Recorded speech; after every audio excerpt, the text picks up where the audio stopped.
Alrighty, hey everyone. It's been a hot minute since we've seen these faces. Let's see.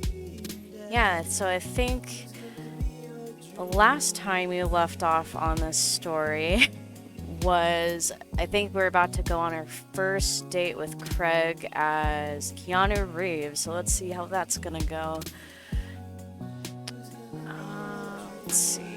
Yeah, I pretty much set the expectation for Craig to be the one for Keanu in this playthrough. I plan to play this at least one more time for another storyline with one of the other dads.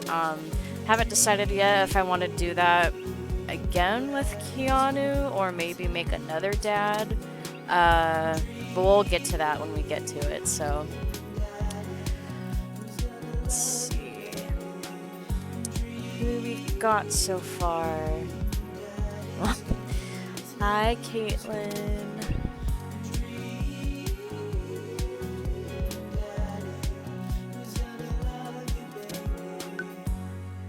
Okay. Oh yeah, we're gonna go to a softball game, I think. Oh.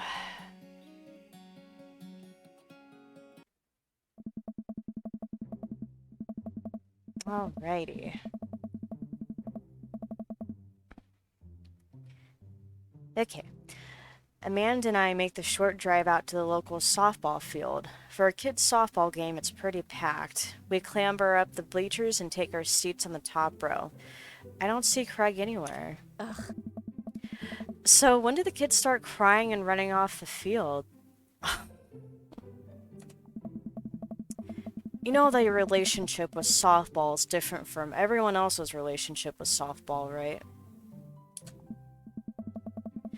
Okay, but if I don't see some kids cry, I'm gonna be pretty disappointed.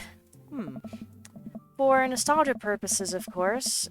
Not because I take joy out of children fighting for my amusement. Oh. Definitely not that. The game starts and the kids run out onto the field. I see Craig by the dugout with a clipboard. He has River strapped to his chest, as per usual. There's a guy in a pancake costume doing jumping jacks across the field. I guess that's the mascot? Reading the kids' brightly colored jerseys, I see that it's the Maple Bay Flapjacks against the Pinewood Ocelots. Go Flapjacks? Oh, man. Choke up on the bat, Miranda. Yeah, Miranda, square up. How much do you know about softball? Enough to know that the balls are relatively hard, despite their name. Oh yeah, that is a good point. But yelling's fun. Give it a shot. It's cathartic.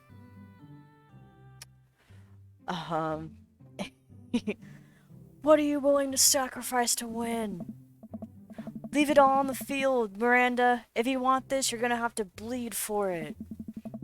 Who I assume to be Miranda's father gives me a dirty look.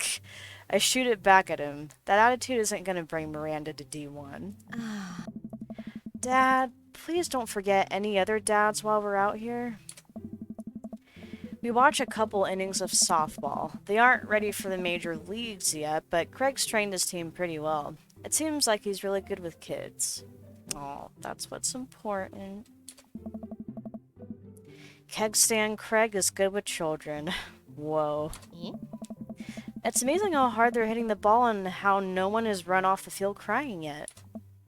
Amanda, dear, you have to let it go. Let what go? I'm perfectly fine. The opposing team is up at bat. They hit a fly ball out into center field. The tiny little girl tries to get under the ball, but it misses her glove and hits her straight in the forehead. Ooh, it sounds like a concussion. Whoa! See, it's a completely justifiable fear. The girl plops down on the grass and starts crying. Craig makes a beeline to her, checking her forehead and comforting her until her parents arrive. He carries her off of the field as she sobs. No, no. Ooh, gotta make sure my stream is paused really quick. Okay.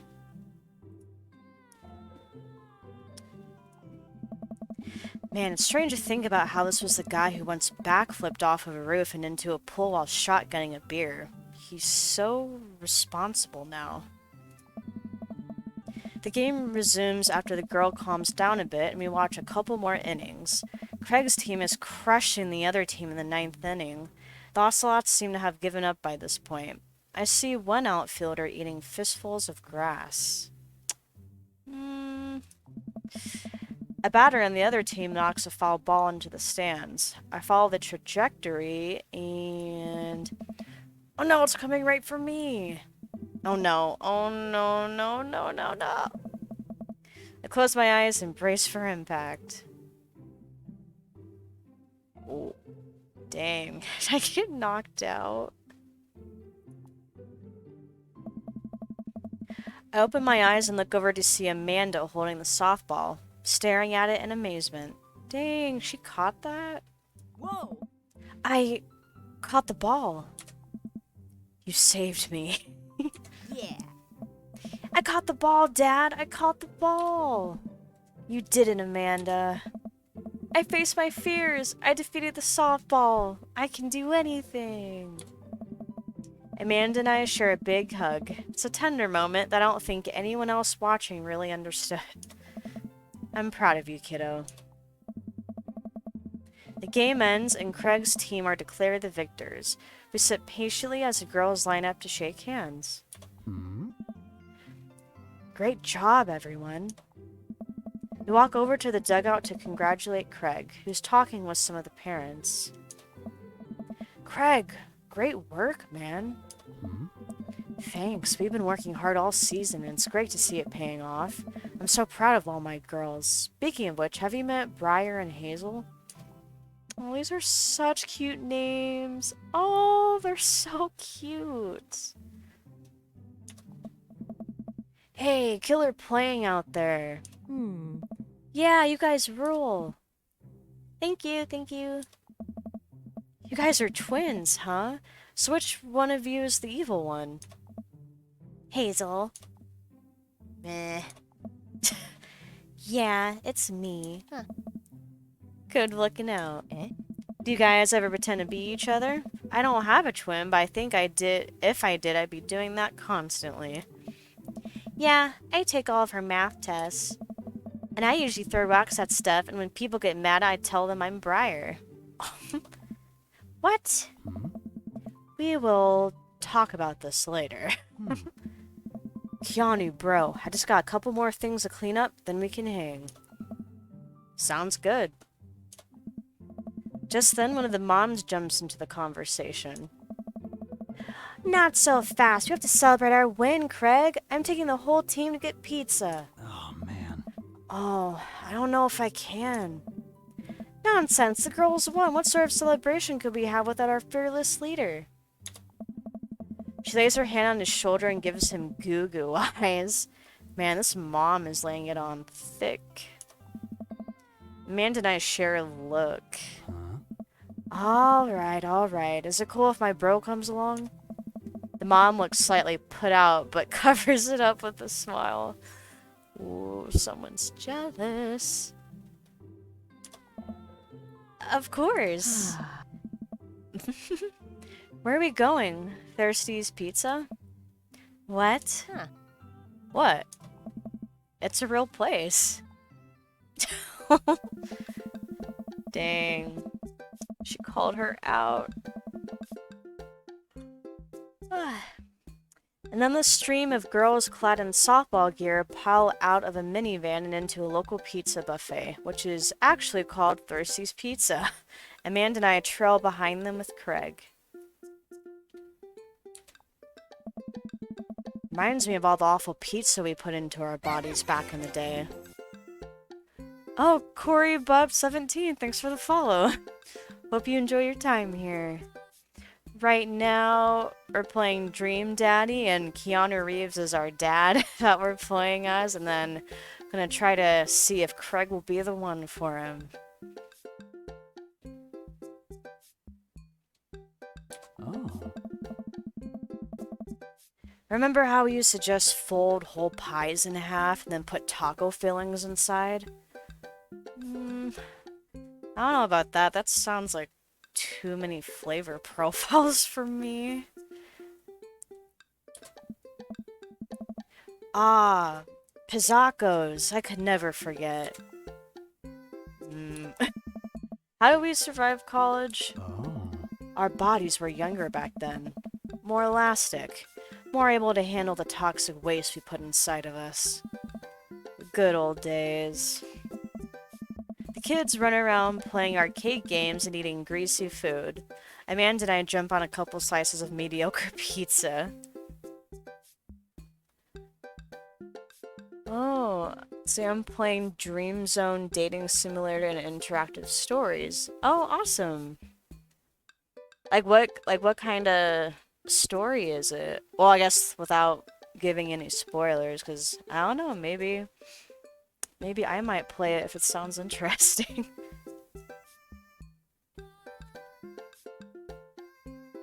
Hmm? Hey, give me a pizza that. Hey. No, absolutely not. Hmm? I'm just kidding. I'm strictly eating salad here. Thanks for addressing the issue, Amanda. Dad. A different mom walks up to us, talking to Craig as if we weren't even there. Craig, thank you so much for looking after our kids. My daughter tells me every day about how great you are. Oh. Oh, I'm happy to look after them. Definitely helps that I have kids of my own. See, there's a bunch of stories, but I'm playing a story called Rogue Gang. Oh, that sounds interesting. It's been so hard since Daniel left. I'm glad to know that my children have a strong male role model in their lives. Oh my god, these moms. Amanda and I look at each other again. Craig gets it from all angles, huh? Craig smiles sheepishly. I don't know. Thank you so much, dude. Craig holds his fist up for a fist bump from the mom in what I think is a maneuver to lighten the conversation. He looks super uncomfortable. I should throw him a bone here. I feel like tag teaming with Amanda would be funny. I give Amanda another knowing look, and she hits me back with a nod. She understands. Amanda puts a hand to her stomach and looks at me with puppy dog eyes. Dad, I don't feel so good. I think I ate too much pizza. Oh no, sweetie, you're not gonna projectile vomit everywhere, are you? Yeah, I think I'm gonna projectile vomit everywhere right now. The words projectile vomit and right now usually seem to get everyone to clear out, but Martha's not budging. Dang, she's determined. Back it up, Martha. You're in the splash zone. I drank a lot of orange juice this morning and it feels pretty acidic. You'll be fine. Amanda shoots me a worried look. This con is going sideways. I should have known that a mom of all people would know the fake puke scam. Dang. And, well, you'll do anything. Well, I guess it went away and I'm fine now and nothing's wrong. She turns her back on me to talk to Craig. So, I'm taking Hazel and Briar tonight for the sleepover? Oh. Yep, they're pretty excited about it. You'll keep them out of trouble, right? Oh, of course, but I could always use help watching after everyone tonight, if you're not doing anything. Oh my god. Oh, she will not take a hint that he is not interested. Wow, this lady is really going for the gold. Hey. It'll actually be nice to have a night to myself and River, but thanks for the invite. Martha, you might want to grab your child. She's stuffing pizza into a coin slot. Martha angrily turns her attention toward her daughter. Tiffany, not another arcade machine, I swear, if we have to buy it. Martha storms off towards her kid. She seems nice. Hmm? Yeah, the team is one big, weird family. Oh, I love that sound alert. Takes all sorts, right? Tiffany, don't eat the tokens! Tiffany is a stellar hitter.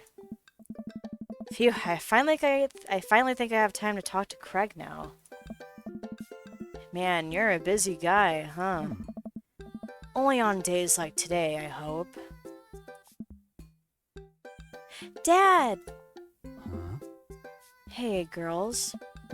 Dad, can you help us beat our record on DDR? You told Ariana's dad that you could destroy him on the dance mat. Please help. Oh. Girls, you know I don't have my jukes anymore. But Dad...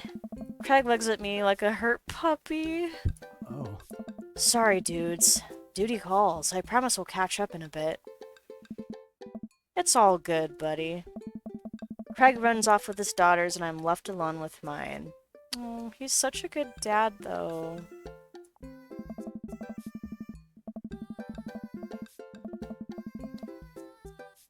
See, the only thing about Dream Zone, it's more edgy.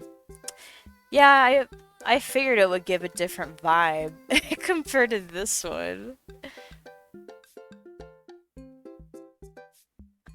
Oh, let me make sure I don't dry out my throat from reading.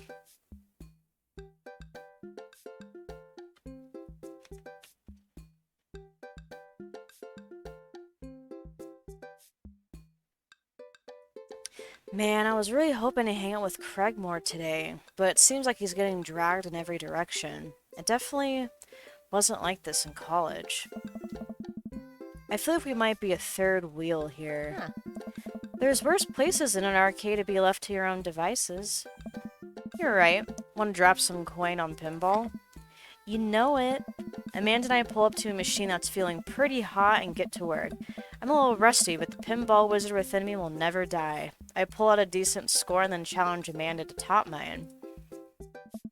And immediately she gets multi-ball. Looks like she takes after her father. You're pretty good. Don't patronize me. Hey, just trying to pay a Amanda shushes me. She's in her zen zone. She fights valiantly, racking up points by the millions. She's this close to beating my score, but I feel honored to just being able to watch. You're friends with Craig, right? Janet from earlier walks up and leans on the pinball machine. Yeah. We went to college together. Please don't lean on my thing. Huh, that's so interesting. So do you know if he's, like, available? Oh, I honestly don't know if I could say. Seriously, you're gonna make it tilt. Because it seems like so much work to watch after his kids. Don't you think it would be great if he... Lady, I swear to God. All of a sudden, a buzzer sounds and the game's over. Janet made the pinball machine tilt. You stone harpy. What? Oh. I said I have to go over there now and put pizza in my mouth so don't say anything that'll hurt your feelings. Amanda. Bro, what's going on? Now's our chance. If we don't get out of here now, we're stuck for the rest of the night. I wrangle Amanda, say some quick goodbyes with Craig. We head out of the pizza place. Finally. Amanda promises that she'll keep the couch warm for me and heads home. Hmm? Oh man, finally, we're alone. Hope you don't mind me bringing you back here, bro. Not at all, dude. It's good to finally get you all to myself for a second. River burps. Oh, well, almost to myself. Hold up. Craig walks over to the trunk of his car and pulls out 2 gloves and a softball.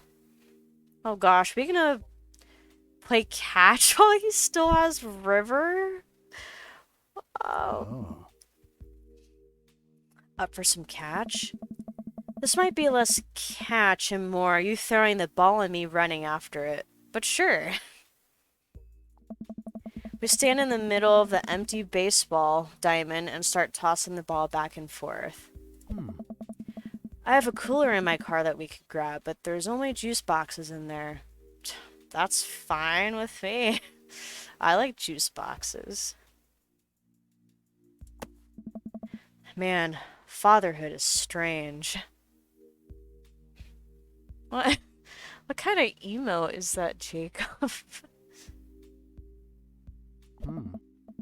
You're telling me. I can't believe I'm looking back on my keg stand Craig days and reminiscing about it. Those were some good times. I don't know anyone else who could pull off the real horizontal keg stand. Oh. It was a feat of discipline, bro. Trust me. I haven't properly hung out with Craig in so long. I don't even know where to begin. A good one? Okay, if you say so. Well, duh. I'm gonna ask about all of these. Let's start with kids. Oh, I can't believe you're a father of 3. Oh. Neither can I. You know me. I'm an indecisive person. You switched your major 4 times. Yeah, I had no idea what I wanted to do with my life, but raising kids, when Briar and Hazel were born, it all finally made sense. It was like all the time I had spent trying to figure things out led to them. I couldn't be happier about it. I don't think I've ever cared about anything as much as I care about them. Oh, he's such a good guy. I had the exact same feeling when Amanda was born. It was the best thing that ever happened to me. It could be the only thing that ever happened to me, and I would still be proud of the life I lived. Oh. Coaching softball. So, is softball coach the life you wanted, or was it the life that was thrust upon you? Oh. I'll admit that I was hesitant at first. Briar and Hazel had so much energy that we just had to get them in sports, but no one was there to run the team. The more I did it, the more I saw how much it meant to all the girls. I'm worried there'd be a riot if I quit. I would also be afraid of a bunch of tiny children with metal bats. Huh. They're quick and they work as a team. I've trained them too well. They take you down like a pack of velociraptors on a T-Rex. Exactly. And ask about the business. So, you run a business now? Bro. Yep, we sell fitness gear. Imports and exports mostly, but we're coming up with our own line of athleisure wear soon. I nod. I mostly use my sweatpants for watching TV and not, sweating. It sounds like you'd make a killing. Hmm. If you ever need athletic gear, I've got your back. You could sponsor me. I'll rep your athleisure wear brand while I mow my lawn. Oh. That is the glamorous lifestyle we're catering to, yes. Uh-huh. It's nice out there. Out here. Quiet. Must be good to get away from the softball moms for a bit, huh? Oh. Christ, Janet. Yeah, that was a lot. Are they always like that? Hmm. Actually, this wasn't nearly as bad. Yikes. I'm just so not interested. Well, what are you interested in? Oh. Oh. Peace and quiet. That hot, hot silence. Hey. My ultimate sexual fantasy is sleeping in on a Saturday. I mean, that does sound pretty chill. Hmm. But more seriously, I just can't get back into dating right now. I couldn't even if I wanted to. There's no time. I don't know. And I feel so uncomfortable trying to introduce a stranger into my girls' lives. They've already been through so much. I can't put them through that. Buddy, I hear you. Oh. So, the moms can hit on me all they want, but the girls are my top priority. Oh. Oh, man.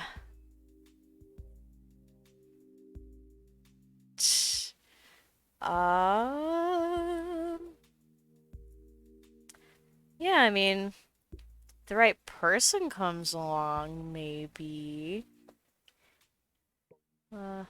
Yeah, the right person will come along eventually. Oh, he really liked that. Oh, man. You don't have to rush it, man. Things will fall into place for you, and someday you're gonna find someone who cares about your kids just as much as they care about you. Hmm. Bro, that's so sweet. While I'm distracted, I miss the softball and... Oh, it hits me right on the head. Wow, that hurts. Amanda was right all along. Hmm. Sorry, dude. Craig runs over to me. Hmm. Are you okay? Yeah, I'm fine. Wait, let me do the dad thing for a second. Craig spends a moment examining my head. It's worse than I thought. Don't tell me you have to kiss it to make it better. Nice.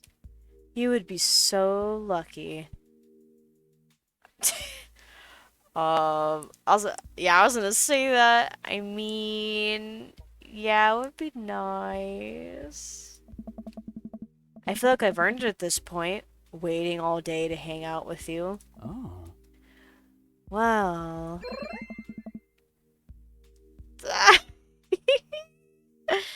Craig leans in and kisses my forehead. Hmm. Walk it off, champ. Are the lights on the softball field really hot, or is it just me? Oh my gosh.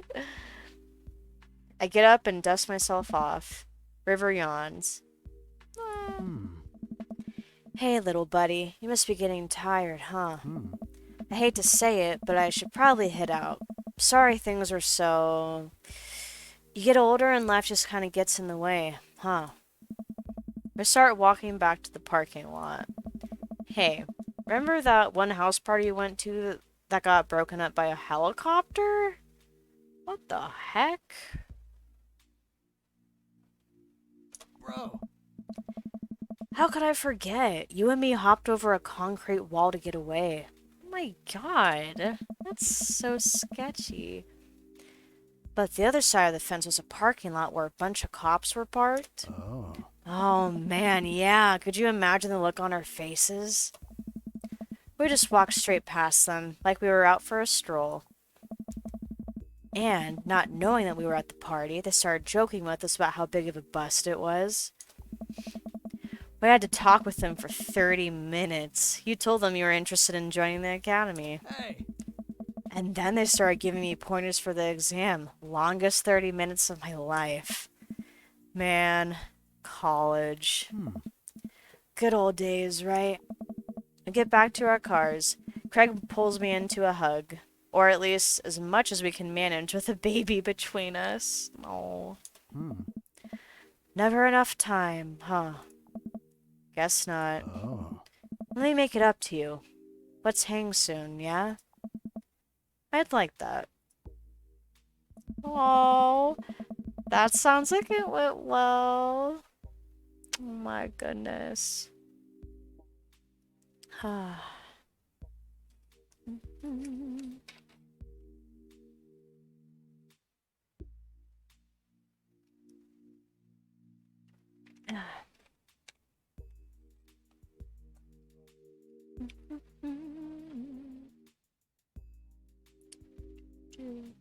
Okay.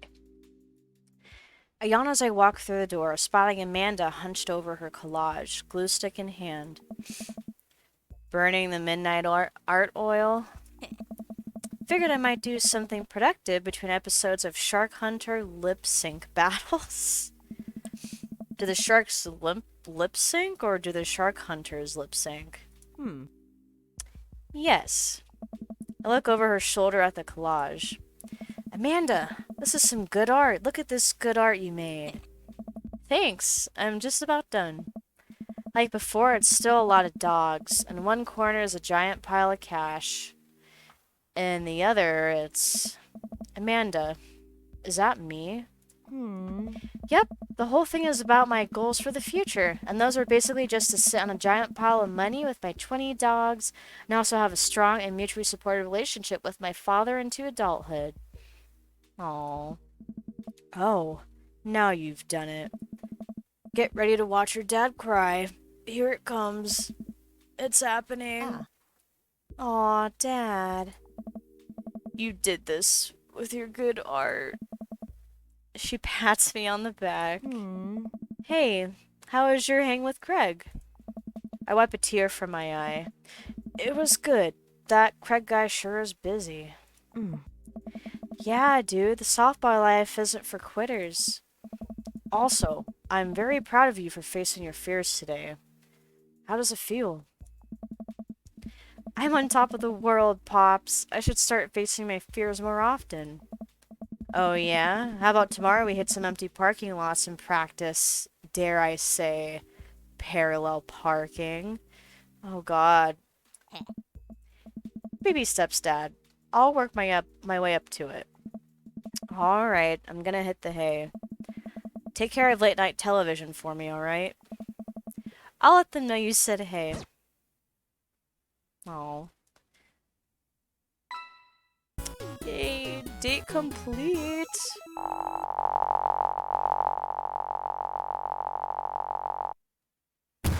Man, that was amazing. Just like back in college. I've missed you, dude. Whoa, so that's what he sounds like. Whoa, rank S. That was a really good date. Jeez. That's a lot of points. Bro bar. Yeah, I mean, he says bro a lot. Not sure what that means, though.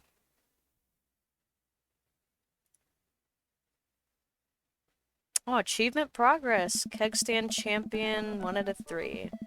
Ooh, sounds like we're good on our path.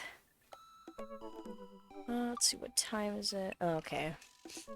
While I'm doing my afternoon word jumbles, I hear the mail truck pull through the cul-de-sac. I wonder if we got any coupons today. The nice mail person slides a couple letters in a large yellow envelope through the slot. It takes a couple of tries for them to get in. Oh. Hey, my coupons. Take a closer look at the large yellow envelope. I lightly knock on Amanda's door. She probably has headphones on. Amanda? She yells through the door. What? I have something for you. I'm kind of busy right now. Can you come back later? Okay, just thought you'd want this big old envelope we got from HIA. Immediately, Amanda pushes her door open. Oh, I hope it's good. I think last time she applied to a college, she got denied, and she got really sad.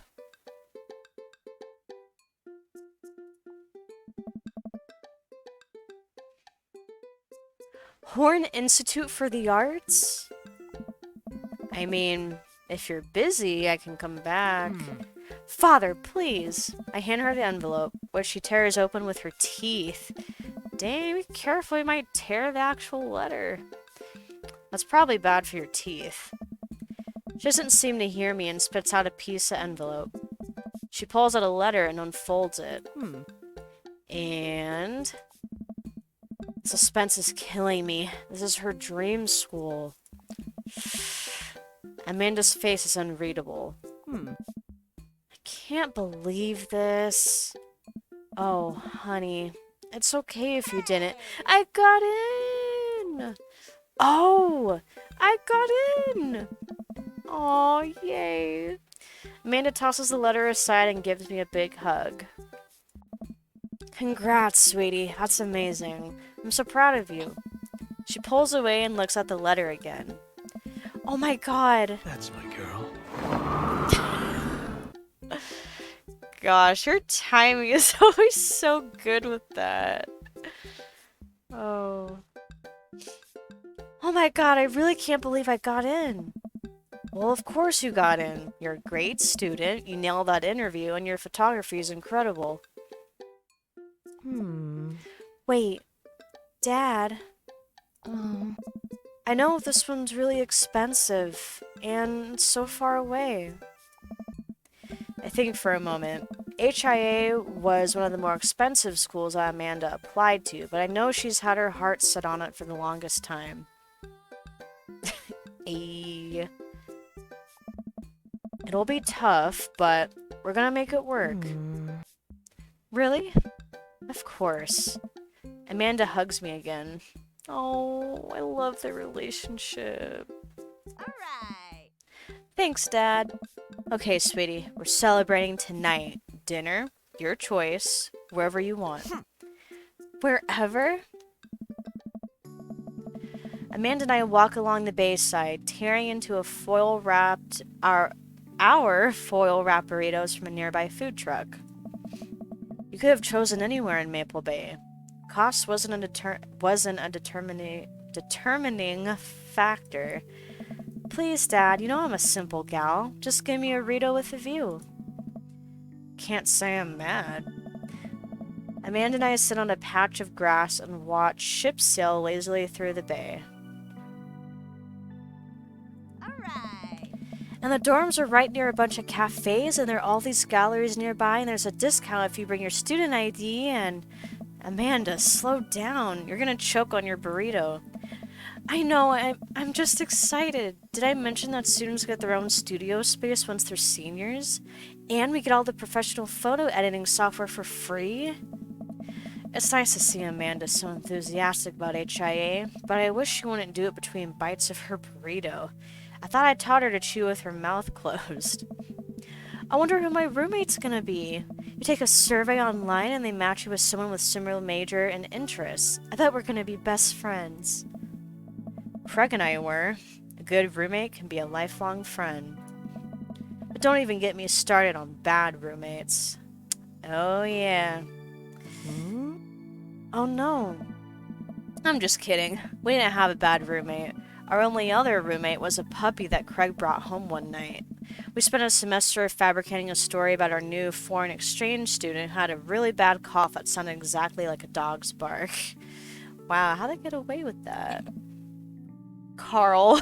Oh, Carl ruled. Oh, they let you have animals in the dorms if you get a note saying you need one. I bet I could forge one. I think I'd get a rabbit. Or maybe a snake? Or maybe both. Would the snake eat a rabbit, though? Oh boy, I think I'll leave all that up to you. She's so excited. I don't want to disappoint her, but I need to be real for a second. So, you know I had that talk with Mr. Vega. Oh yeah, that's right. Yeah, last time, I think there's like a parent-teacher conference and she's not, like, doing well in school, I think. Yeah. He didn't tell you about the dumpster fire, did he? What? No. I don't want to put a damper on the good news, but I need you to knock it out of the park these last few months of school, okay? If you really want to go to Horns, we need that scholarship money. Yeah, that's important. I know you can do it. Okay. I promise I'll try harder. I pat her on the back. Think you can handle a 14-hour drive to come home for the holidays?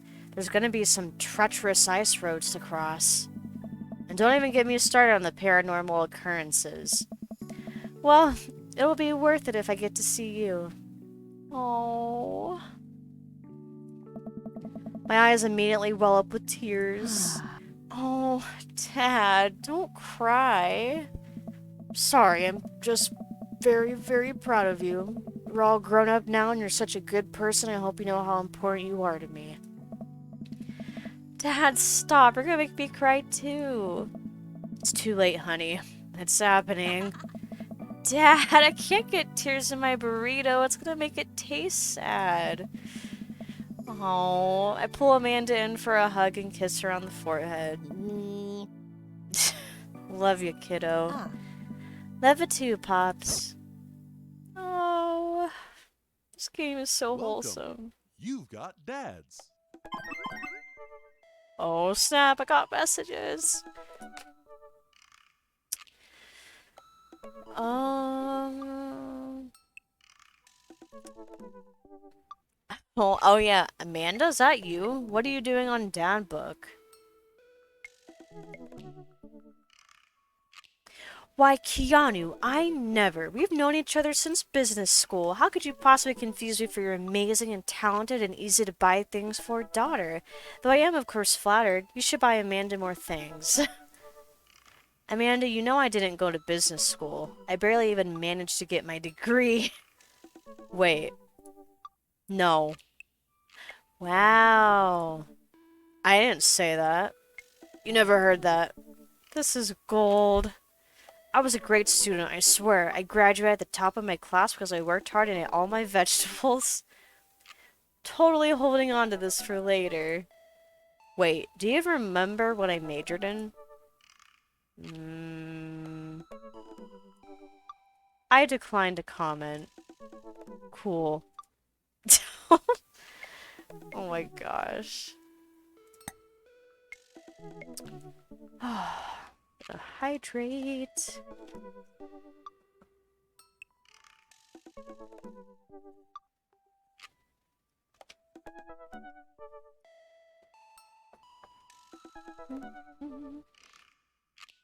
Okay, let's see what Craig said. Hey dude, I've got the runs. Oh god, what kind of runs? Oh, I've got just the thing. I'll head to the store and grab you a real chunky milkshake, cherry licorice, and a book of word jumbles that I find helpful in strenuous times such as these. What? Wouldn't that make it worse? Oh, it's not for the diarrhea. Milkshakes are just comforting. Wait, why are we talking about this? By I've got the runs, I meant that I feel like running. Oh. That's what I thought he meant, but I wasn't sure. Oh my gosh.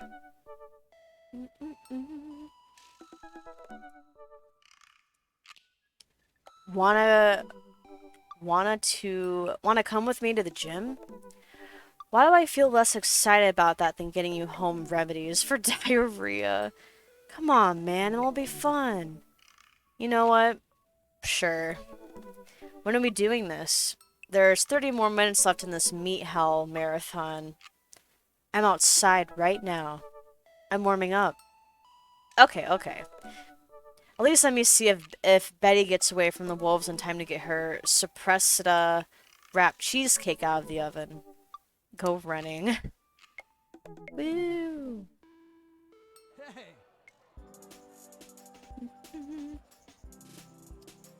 Okay. The gym just oh my gosh, I'm actually gonna run. The gym just installed these new virtual jogging treadmills. We'll feel like we're running outdoors. Bro! You can see other runners on your screen too. Let's try it out together. Other runners? Will I be able to keep up? Dude! Don't worry, we're here to cheer each other on. I'll be right there with you. Nice. Just get a rhythm going. Keep your heart rate up, but don't overexert yourself. You'll do great. Oh god, what? What are the Run, controls? Dad. Oh. Oh. Oh my gosh, this reminds me of Wii Sports Resort. Oh god, how am I feel like I'm barely running. Hey! Oh.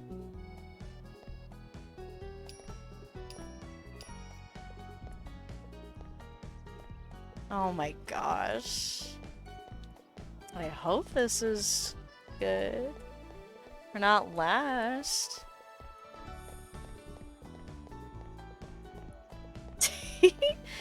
Oh my god, I love the little avatars.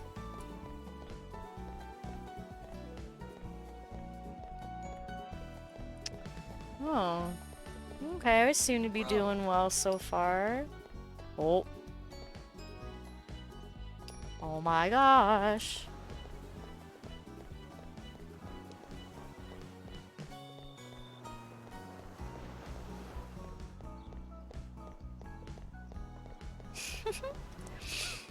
Oh no, the uphill. Oh. Number one, just hold it down. It's brownie. Yeah. Dude! Oh, Yeah, that's like your boost. Second on, what setting is this on? that's like the lowest. Hmm. And it's on yellow light. Yeah. I don't want the white one. That's really gonna be blinding. Yeah, I know. Mm. I was just noticing it's light looks really harsh on your face. Mm. It's usually when it's combined, your screens light up your face more than your light do. So when those light up, it's like Hey! Oh, I'm keeping up, Craig. I guess you do have the same play. Oh no. Also, yeah, it is supposed to be like that game that came with the Wii Fit pad. Oh, really? Yes. It looks exactly like it. The one where you jog and the little Wii characters are jogging. You're like, Oh. yeah, it's on that Wii Fit pad. Hmm. Okay. But Hey! technical issue. For that. Okay, bye.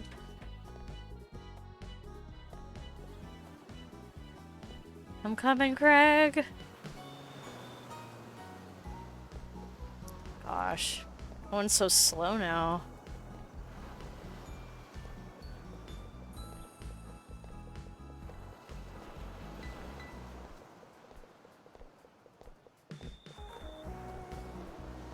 Yeah, I'm spamming.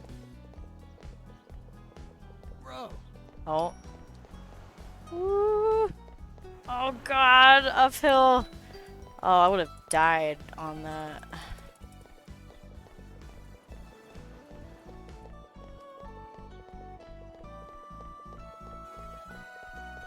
Gosh, it makes it look so easy. I suck at running in real life.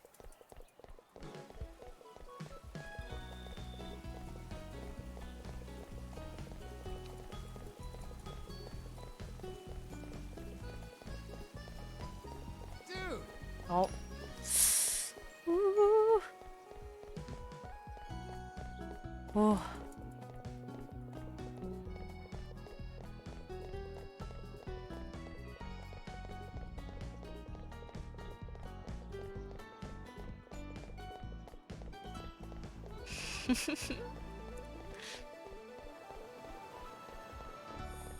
Wow. That was really chill.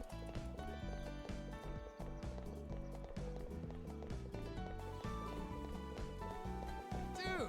Oh. Okay, let's go. Oh.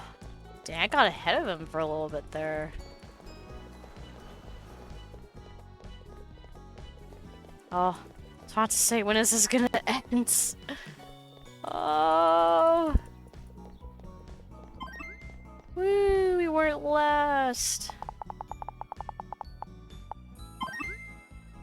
Dang. Double S plus? Performance for sure.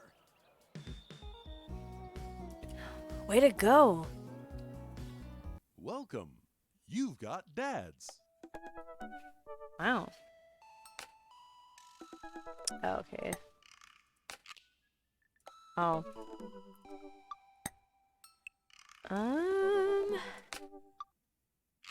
Oh, I can oh yeah, I can message directly. Yeah.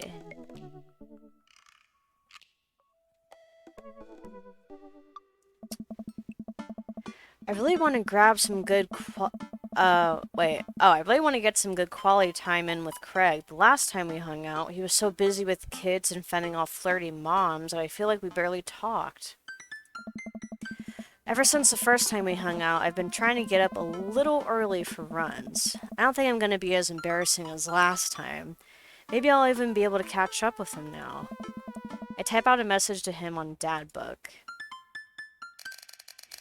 Hey man, I've been training on my run game recently. Ready for a round 2? Craig responds almost immediately. Dude, of course! Emojis! Oh my god. I don't know why he didn't just send an emoji rather than type it out. Another message pops into my inbox from Craig. Let's meet up early tomorrow morning for my favorite morning activity. Brunch. I type back. Brunch? What's that? You run and then you get brunch. Oh, right. Craig and I agreed to a time to meet in the morning, and I have a chance to spend the evening hanging out with Amanda. So, we doing pizza tonight? Again? Can't we do, like, a salad night? Whoa. Dad, are you on a health kick? Not yet. I've formed the committee to examine the possibility of being on a health kick. They haven't returned with their findings. Dad, if you go on a health kick, then I have to go on a health kick by virtue of being under the same roof as you. I don't know if I have the constitution for that.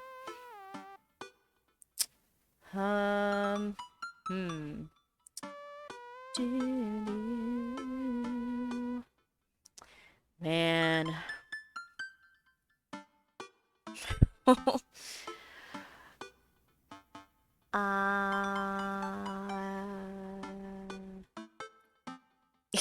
I'm sorry, Amanda. It's time. Now, if I have something to say about it. Suddenly, Amanda lunges for the phone before I can stop her. She has a pizza place on speed dial, of course. Dang. Alright.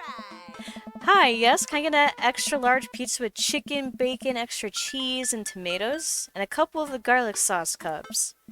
Amanda, you're going a little north here. Oh, right. Can you maybe throw some leaves on there or something? Yeah, he's going on a health kick. Yeah, Rico, I know. It's tragic. Amanda listens for a second. Hold on, I'll ask. Dad, is oregano a salad? I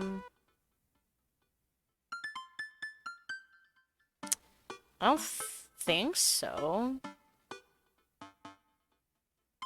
No? Can't blame me for trying. Nah, Rico, I'm talking to my dad. We'll just go with the meat lover's fantasy. Sure. Say hi to the wife and kids for me. Amanda hangs up. Rico says hey. The food gets delivered and we plop down on the couch to eat some za. Just be careful. Running is a gateway drug. It's a slippery slope, Dad. First you go on a couple light jogs, and before you know it, you're converting the garage into a home gym and renewing your subscription to some sort of weekly kombucha delivery service. Question. Shoot. What's kombucha? Okay, so you aren't too far gone yet. I'm just giving you a hard time, Pops. I'm really happy you're running more and caring about your health. I want to keep you around for as long as possible.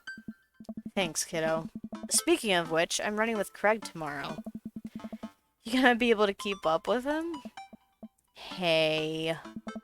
Probably not. We laugh and eat more pizza than is probably healthy in the name of carbo loading. I call the night early so that I'm ready for tomorrow.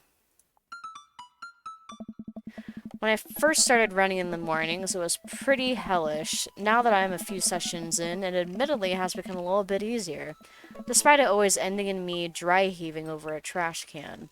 Is that what the runner's high is? Just dry heaving? I don't think so. Lace up my tennis shoes, throw on a t-shirt from a rider's summit I went to 20 years ago, and head out the door at a moderate jog. Craig's already outside with River strapped to his chest. Dang. I feel like running with the baby isn't really the best. Like, I feel like that's a lot of jostling around. Bro, He's dressed head to toe in color-coordinated running gear. Wow, I look like a total schlub next to this guy. Hey, bro. Morning, Craig. River gonna be running with us?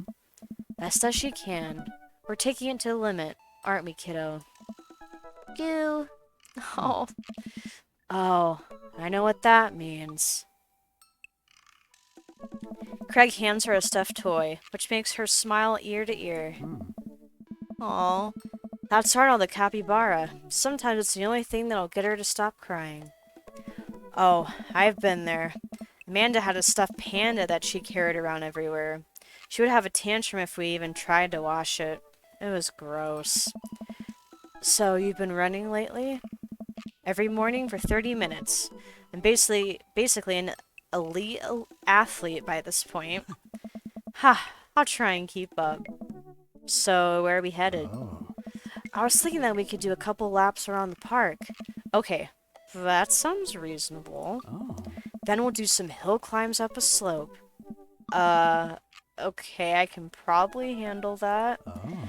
And then we'll close it off by doing some wilderness survival hike running to increase our agility. I'm suddenly struck with the overwhelming need to crawl back into bed. That sound okay to you? I usually like to throw some time murder sprints in there, but I'll go easy on you since you're a beginner. That sounds like something I am able to physically do. Hey! Great, let's get started. Oh gosh. Craig and I finally arrive at the park. A few other lone joggers make their way around the perimeter, and River waves enthusiastically at everyone we pass. It's a lot more peaceful in the mornings, aside from birds chirping and River gurgling away in the stroller. It's pretty quiet. Alright, good warm-up. That was the warm-up? Let's start the show. Bro! But wait. Craig reaches into his bag and tosses me a water bottle. I fumble it, but thankfully don't drop it. You gotta hydrate, bro. Take a long drink from the water bottle and feel reinvigorated. Man, I don't drink enough water. I'm gonna drink some too.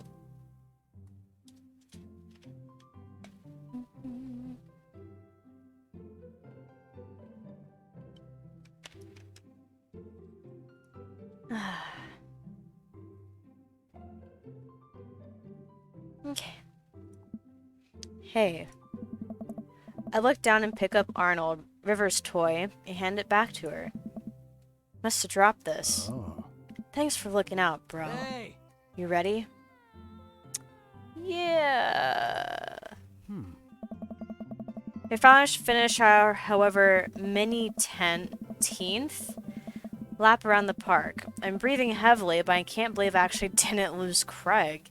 He's even breathing heavily too, which makes me feel a little better. I look down at my shirt and notice I'm drenched in sweat. Huh, almost looks like a frowny face. That's one. What? Bro! I'm just kidding. Good hustle out there. I'm really impressed. You're way better than last time I launched you off a treadmill. Yeah, man, you really pushed me to my limit just now. I can't believe I held on.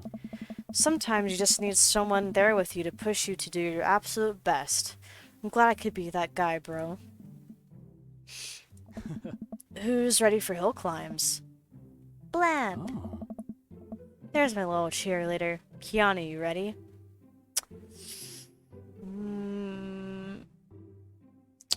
Ugh. You bet. Craig takes me to a separate portion of the park where there's a steep hill that seems to go up forever. I strain my eyes to see some other joggers at the top. So, what do we do now? We run up the thing. Oh. That looks like a lot. Keanu, there's two things you need to know about this hill. One, don't stop running until you get to the top. And two, Craig points to the top of the hill. Hey!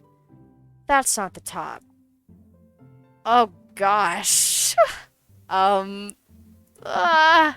Let's do this. Oh. See. Wait, did it save? I didn't see it. I'll just do it. Okay. Oh. I finally reached the top of the hill after making my way past what I originally thought was the top of the hill. Once there, I hunch over onto my knees and gasp for air. My lungs are like daggers poking my ribs. I can feel my heart in my ears. River, I'm having a moment, please. Oh boy. Craig looks like he's taking a beating as well. Huh, so he is human. Nice. Keanu, put your arms on your head and stretch out your elbows. It'll help you breathe better. I do as Craig says. It feels a little better, but I'm still in agony. And here. Craig tosses me the water bottle again. I hydrate like my life depends on it. Thanks, dude. Hey. Phenomenal work. You feel that lightness in your head? That's the runner's high. Oh, that's it. I thought I was just, dying. Want to take it slow for a bit? I would like that very much. As we're catching our breath, River starts crying. Oh. What's wrong, sweet pea? Do you want to play with Arnold? Craig looks around us. Hey. Oh boy, man down. I think we lost Arnold. Oh, her tears. River keeps wailing. Nice. I've abandoned my child's toy. We gotta find him, dude. It should be simple, right? We just gotta retrace our steps. I remember River last having it down at the bottom of the hill. Craig and I jogged down the path, searching high and low for the stuffed capybara, which Craig takes the time to explain to me as a large rodent native to South America. We get to the place where River might have dropped it, but it's still nowhere to be found. Looks like we got a mystery on our hands. We have to get to the bottom of this.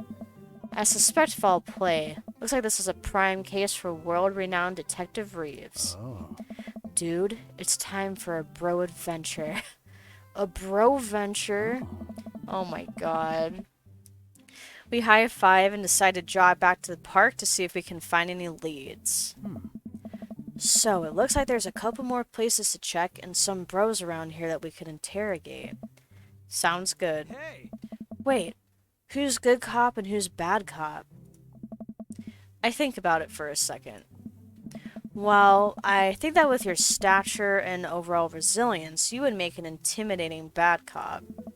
But on the other hand, you do have an adorable baby strapped to your chest, so that softens the edges a bit. All valid points. I think you make a great good cop because of your congenial attitude and willingness to try new things. But then again, I've seen how you get when there are too many commercial breaks during a show, so you have the potential to be a scary bad cop.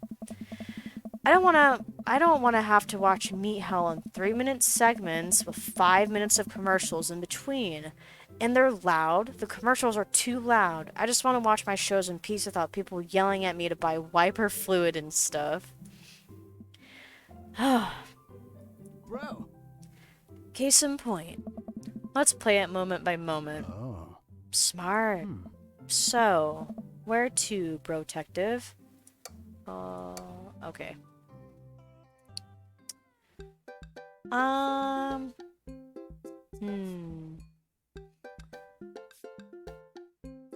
Where? Well, they said they were near a park earlier.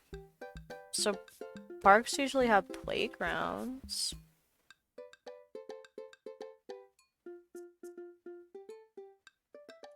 Yeah, we'll go there. Make our way over to a small playground at the edge of the park.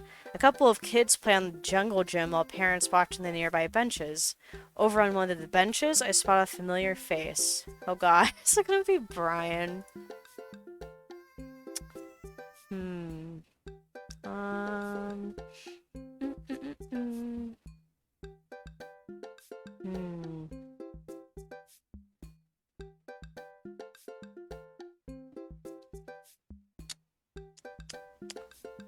Oh, well, I guess Joseph is the one that's there then. Look for clues? Craig and I, two grown adults, walk onto the playground and begin examining it meticulously for clues. There's no forensic evidence here. No stray capybara hairs, at least. After searching fruitlessly for some time, we look up. All the parents are staring at us. Oh shoot, I guess it's kinda sketchy. We smile and wave as we awkwardly slink away. We head back to the playground. Okay, I guess talk to Joseph, even though I don't really want to. Let's see what Joseph's up to. Right. Oh god, no.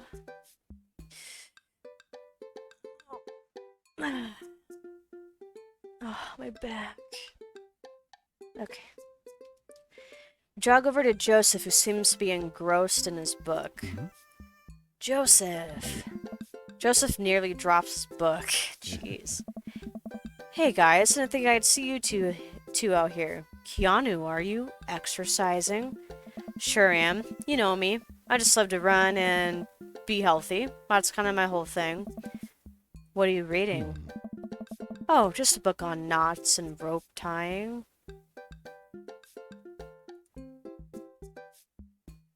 Oh, cracker barrels. Tss, for boats! Boat ropes! Right. Say, you didn't happen to see a stuffed capybara around here. What's a capybara? It's a large rodent that's native to South America. Joseph thinks for a second. Haven't seen one around. I'll tell the kids to keep an eye out. Your kids are here? Nice. Joseph looks around. More McDonald's. Oh my god. They were here a second ago. Must have gone exploring around the park. Do you know where they could have run off to? They're kids. They get into mischief sometimes, but they always come back. No, I've never trusted this guy from the beginning. Sounds a little suspect, Joseph. Mischief, you say. Lawrence of Arabia. Gosh, the things he says. What the heck? Wait, am I being interrogated right now? No. Just doing your due diligence, Joseph. Arnold means a lot to River here. I mean, you're more than welcome to ask Christian and Christy. I imagine they have their ears to the ground on all the latest playground drama. They might be somewhere around the woods. Why are they in the woods by themselves? What the heck? Thanks, Joseph. We'll let you get back to your rope book. Boat ropes! Head back to the playground. Yeah, I bet River's really sad. This is a pretty nice playground. Might as well get a couple swings in. What about Arnold? Maybe having a little swing might calm River down. Might buy us some more time. Aw. You're right. She's about to go nuclear. This might prepare her for the possibility of us not being able to find Arnold. Life is cruel and tough, but at least we'll always have swings. Craig straps River into the baby swing and gives her a gentle push. She giggles. Oh. I take a seat on the swing next to her and immediately realize that I'm stuck. River seems to love that. Craig eventually helps me out of the swing and we decide to get back to the investigation. Okay. Alright, guess it's time to move on. Where to now, bro?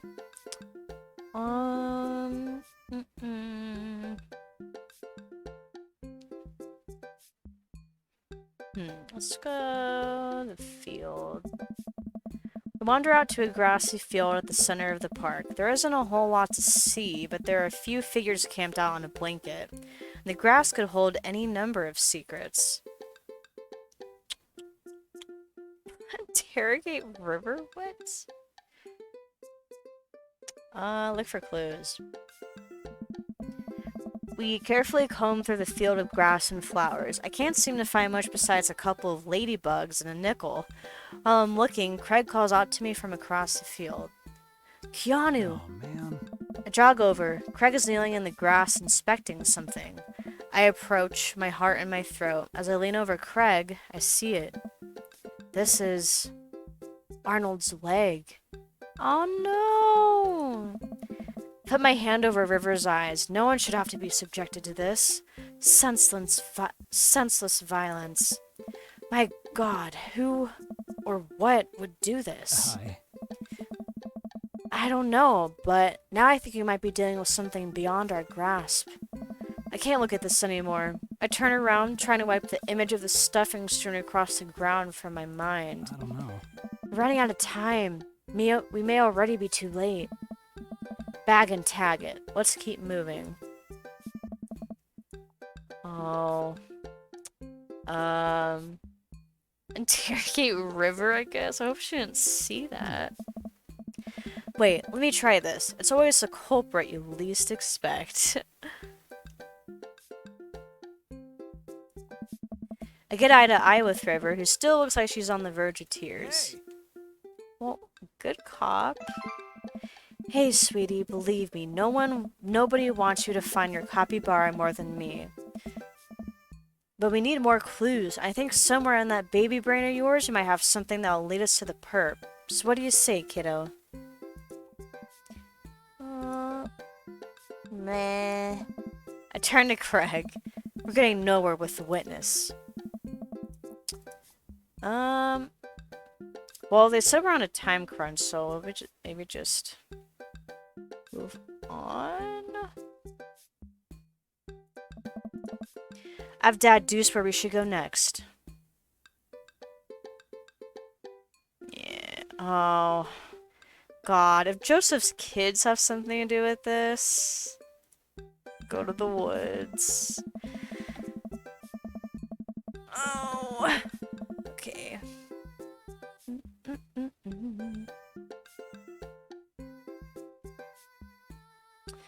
Okay, we make our way to the outskirts of the park. There are a couple of benches by the dense tree line. We'll just freaking kill them. Oh. That whole family is sketchy.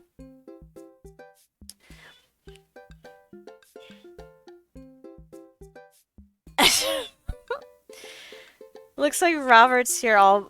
Robert? What the heck? Looks like Robert's here all by himself. This also seems like the perfect place to look for clues.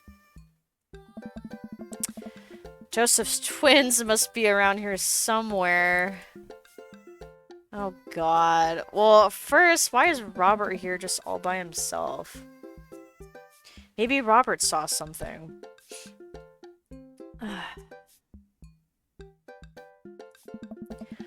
We walk over to Robert's bench. Hey, Rob. Don't call me that. Okay. Hi, Robert. Don't call me that either.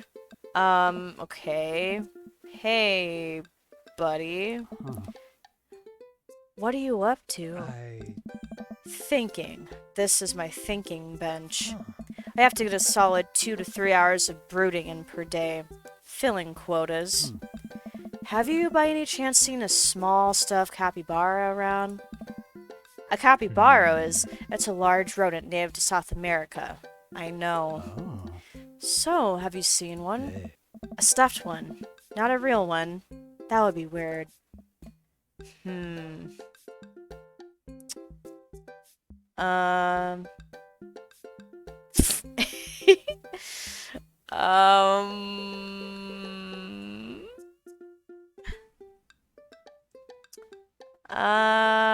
Seems like a bad boy type, so I guess bad cop? I don't know.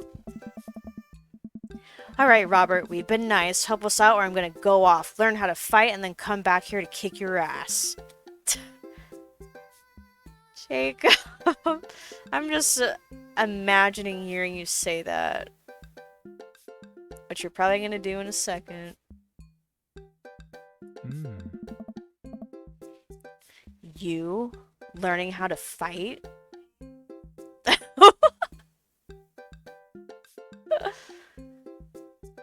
Please. Well, fine. If you don't tell us what we want to hear, I'm going to spoil the season finale of Long Haul Paranormal Ice Road Ghost Truckers. You're bluffing. My buddy here doesn't play by the rules. Keanu will do it. Callum and Flank crash into a haunted... Stop! You're a monster. Robert sighs. I haven't seen any god-dang capybara, okay? Crap, I was really nailing the bad cop bit, too. I thought for sure we had something. Nice. Now what, bro? Joseph said his twins were around here somewhere, but I have no idea how we're supposed to find them. What? Why are you saying hey? What? Whatever, that's what I read. Wait, those creepy kids? Why didn't you tell me they had something to do with this? Huh. Maybe I should have left the good cop, bad cop routine to the pros on TV. Bro. Yeah, Robert. Bro, do you know where they are? Oh? I do. A lot of people underestimate the senses of the man who broods. You need to brush up on your reading. Oh my god. I saw them lurking around here a little while ago. Where'd they go? Ran into the woods. I'd be careful though. I don't trust him. See? Oh my god. But then again, I don't trust anyone. Not even you guys.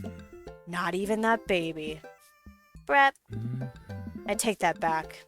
You're an old soul, kiddo. Oh. Thanks for your help, Robert. The woods. Oh.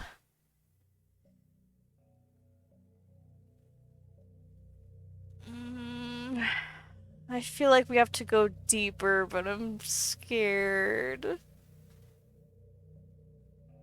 What the? Why is it playing creepy music? Oh, God.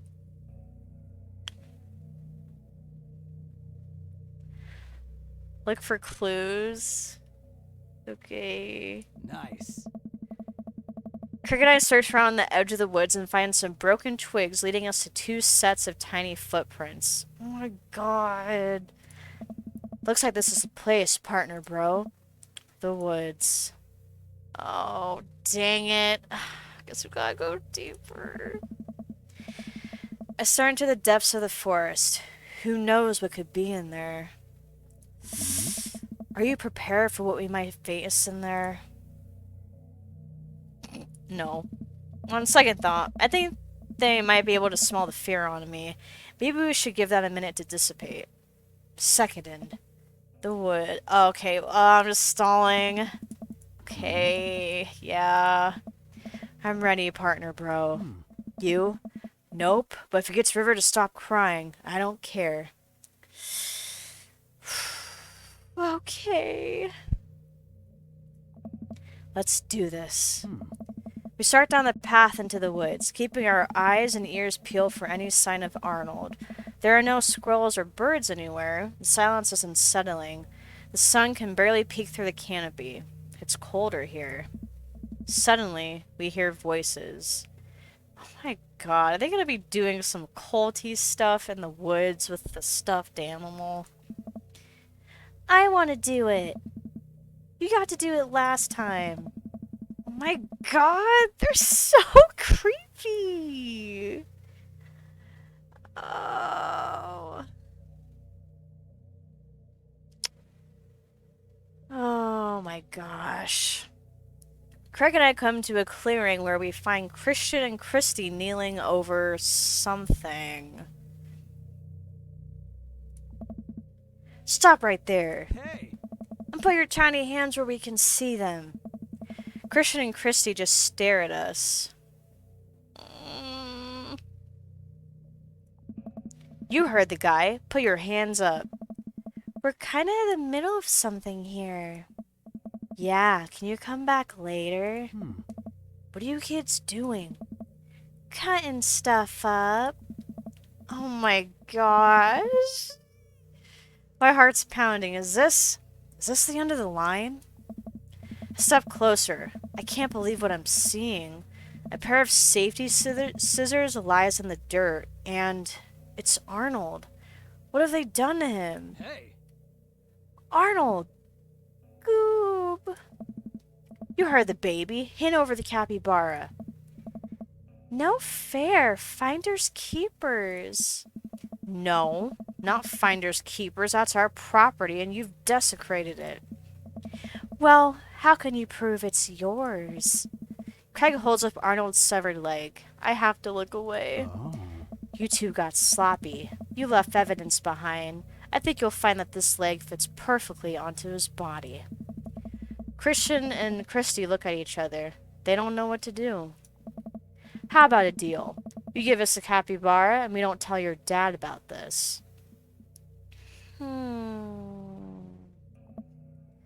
Fine. She hands over the stuffed animal. Give us those safety scissors. They're clearly no longer safe in your hands. She hands them over. I'm glad we could figure this out. Come on, partner. Jeez, creepy. Craig and I start making our way out of the woods. He turns around and calls back to the twins. Hmm? And tell your dad to stop letting you watch true crime shows. Jeez. With the capybara back with its rightful owner, Craig and I shamble into a nearby diner. Exhausted from our adventure, we find ourselves a corner booth and settle in.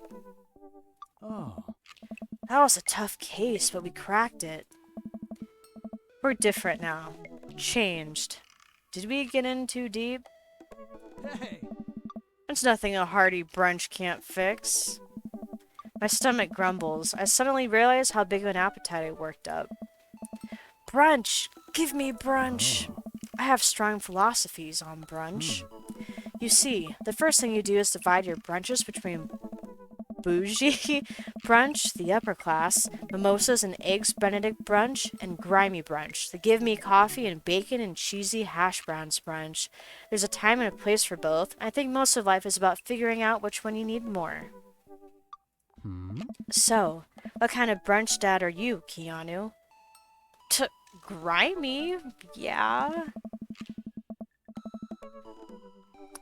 Don't need anything fancy for breakfast, just the classic. Make it fried and oily and clean the floors with a hose and I'll be happy. A fine choice. But wait, aren't you going on a health kick? I mean, yeah, you can, just like real life, you can still try to diet and stuff, but you can treat yourself every once in a while. Are we not dads? And is brunch not a higher calling than a mere diet? Oh my god! Ah! Student becomes the master. A young waitress passes out menus as Craig situates River into a high chair. Is this your kid? Oh. You betcha. She's so cute. Hi, you. What? Oh my god. Oh, I love babies. Hey kid, middle school is gonna be really tough, but if you can make it through that, you can make it through anything. Waitress walks away after winking at Craig. Oh, brother. Seems like you're the most eligible dad bachelor in town. Oh. Guess so. Anyway, here's the thing about brunch. You don't do business during brunch. Brunch is a time for rest, relaxation, and restoration with those that you love. And while we're having brunch at a traditionally brunch time, the most important thing to remember is that brunch isn't a time, it's a state of mind. If you can't have brunch on your plate, you can always have brunch in your heart. I don't disagree with you. I just don't know if I can match your intensity. I'll open your eyes, bro. Just you wait. We order our food and the waitress, after very blatantly hitting on Craig multiple times, eventually brings us our brunch feast. River munches on cereal right next to us, more or less managing to get it in her mouth. Nice. I gotta say, man, it's really great having you back around to hang out with. Things have been so busy with work and fitness and the kids, I just haven't had time to really go out and get to know people. With you here, it's like we're picking up right where we left off. I know the feeling, man. Moving to a new place could have been really rough for me, especially with Amanda going off to college soon. You're making this a lot easier. Oh. Craig smiles at me. Nice. Well, feels really good to go on another bro venture with you, dude. Just like old times. For a while, I forgot about anything that was bothering me in my life, and it was just you and me, and... More coffee?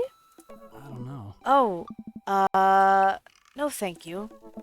So, do you, like, work I out? don't know. Yeah, mostly calisthenics, but I try to lift as part of the regimen. That's so cool. I've been looking for a workout buddy, you know. I wish I could help you out, but I'm enjoying brunch with my workout bro right now. Hello. Well, if you change your mind, Jeez. The waitress slides a folded note to Craig and walks away. Craig makes a face as he reluctantly puts it into his pocket. We can't take you anywhere, can we? Brett. It's a blessing and a curse, isn't it? The next time we hang out should be in the middle of the woods, where people can't interrupt us. And also maybe in some different woods than the ones where little kids like to vivisect things. Craig laughs. Man, remember all our camping road trips back in the day? Joshua Tree, Yellowstone, that was the best. Oh. I'd give anything to do that all over again. Dude, we should do a camping weekend. Oh, I don't know, bro. I'm an adult now. I have all these adult responsibilities. I don't think I can just drop everything and go hang out in the woods for a few days, you know? Come on, dude. If we plan things right, we can do this. Craig, don't you ever do anything for yourself? Craig stares into his coffee mug. Oh. Of course I do. Yeah? Like what? I don't know. Sometimes I let myself have one scoop of vanilla ice cream before bed. But only if I didn't meet my caloric intake for the day. Oh my gosh, ice cream! And sometimes I let myself hit the snooze alarm. But only once. Dude, you gotta relax sometime or it's gonna kill you. Please come camping with me. It'd be so fun, bro. I guess I could get Smashley to take the kids for the weekend. Oh. I'll think about it. It wasn't a no. We finish our brunches and head back to the cul-de-sac. By the way, great job keeping up today. Seems like you're already making a lot of progress. I'm probably gonna need a little bit of recovery time after this. Tell the girls I said hello. Hey! I will. See you, Brotective. Ooh. I say goodbye to Craig and step inside. God, I'm ready for a shower, a gallon of water, and a nap. Yeah, I'd say so. I bet Amanda's still asleep. I crack open her door to find her still in bed, sleepily scrolling through her phone. Morning. Afternoon, actually. Right. How was brunch? It was good. We got kind of sidetracked because we had to travel into the depths of Maple Bay's dark underbelly to find a toy river dropped, but, you know, actually feel pretty great. My legs give out.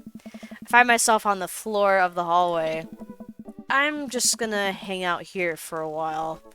You take your time getting up.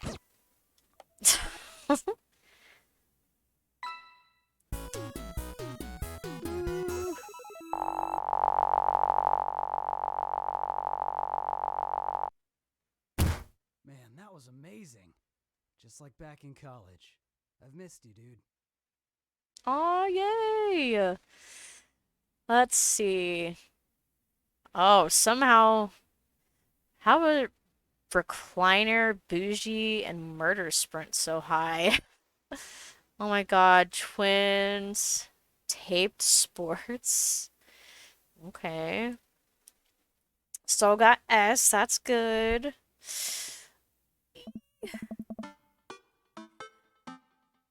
Let's see. Wait, what time is it? Oh, okay. I can still play a little longer. Well, it's been a long day. I'm just about ready to pack it in. After a few bites of ice cream from the freezer, I turn off all the lights and walk down the hall to my room. I wonder if Amanda's still awake. That kid needs some sleep. As I pass her room, I can hear a faint sound, but can't quite make out what it is. I get a little closer. Is she crying? Oh no, why is she crying? I knock gently on the door. Hey, Amanda? The crying immediately stops. Not right now. Her voice seems strained.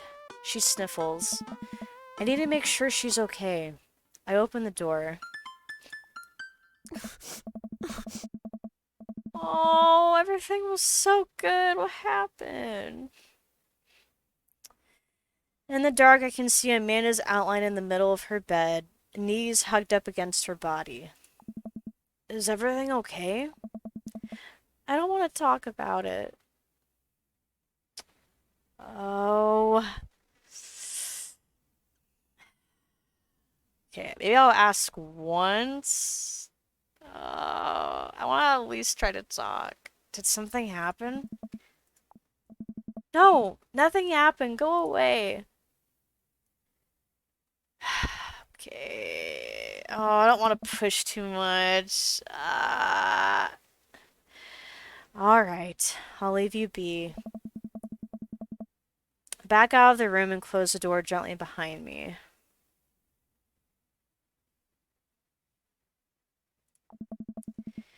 She immediately starts crying again. Wow, I have no idea what has her so upset. She seemed totally normal. I feel awful just leaving her to cry, but I also get the feeling that if I tried to do anything else, it would have only have made her more upset. Yeah, that's what I was thinking. Sometimes just gotta have a good cry. I can't stop mentally cycling through all sorts of awful things she could be dealing with right now. More than anything, I just want her to be happy and safe.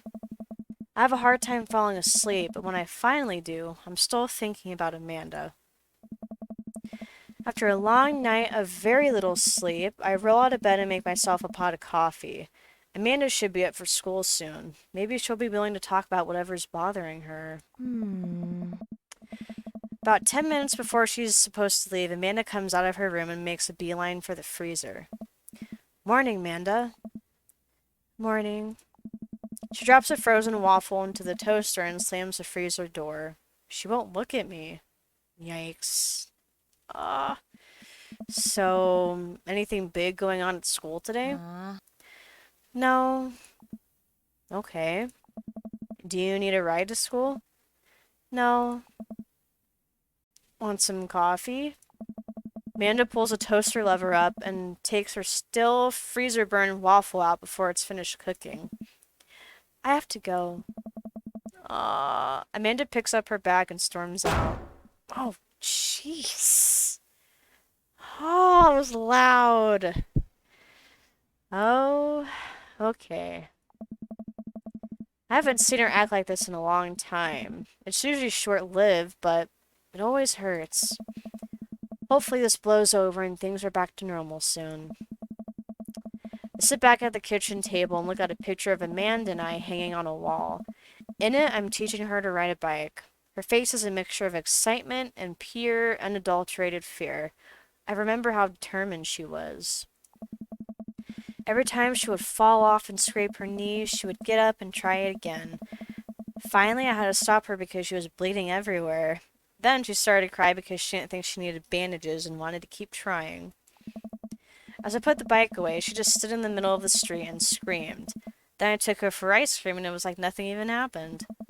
After giving it a bit of thought, I decided that if I force her to talk about it, I'm only going to make things worse. But I have an idea. I start rummaging around for ingredients. No.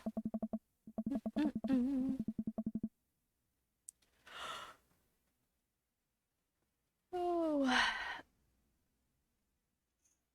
Okay. Drink some more water real quick.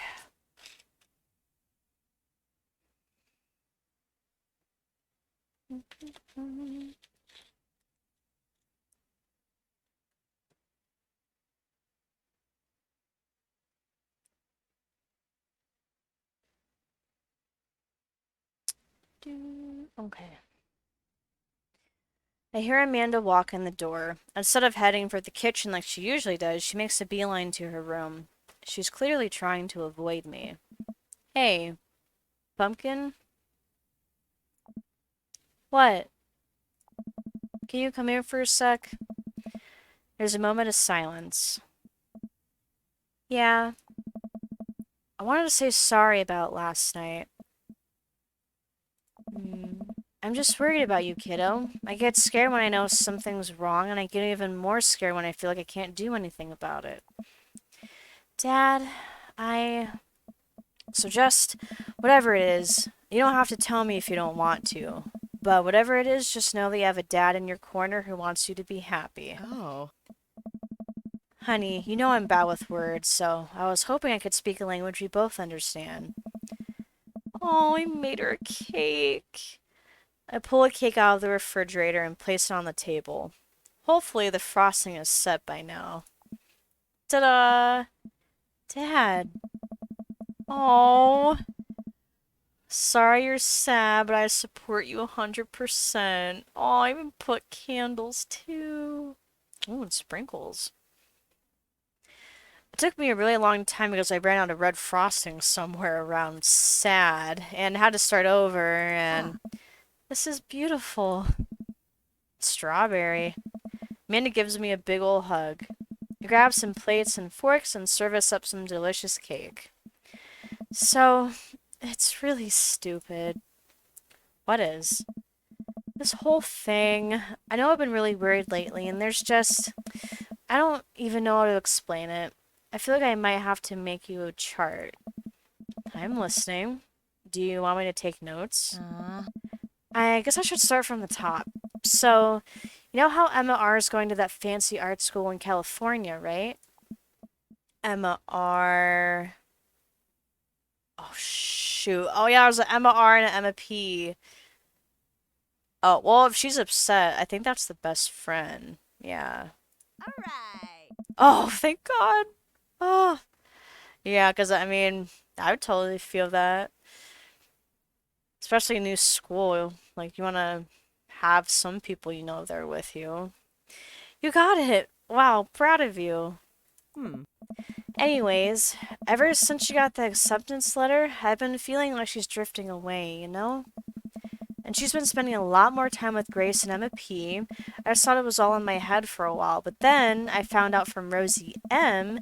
that both of the Emmas, Grace and Noah, all went to a party at Mackenzie F's on the same night they all told me they were busy studying for the Calc AB final. Yikes. So, another important piece of information is... God, this is embarrassing. I have a crush on Noah, and, that's a thing. What? Whoa. I had no idea. I definitely didn't know that. Okay. You're a bad liar. So are you. I learned from the worst. Oh no. Anyway, so the only person I told about the crush was Emma R, and she promised not to tell anybody. I didn't confront them about the party theme because I didn't want to start drama, so I just kept quiet and keep going about my business.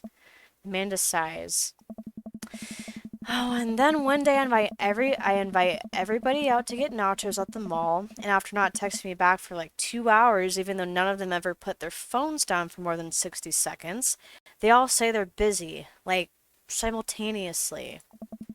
So I tell them, never mind, I'll just eat nachos at home, right? We were out of chips and I really, really wanted nachos. Totally understandable. So I go with them all anyway. I get to the food court and who do I see there but Grace, Emma P, Emma R, and Noah, all hanging out together and eating nachos without me. What? It gets better. I'm sitting by the escalators watching them, and I realize that Noah has his arm around Emma R, which is kind of weird, right? But then they kiss. No. Yeah, I know. So I storm over there and I'm like, hey. And Grace drops a nacho on her shirt because of course she does, and Emma R just like glares at me. Grace.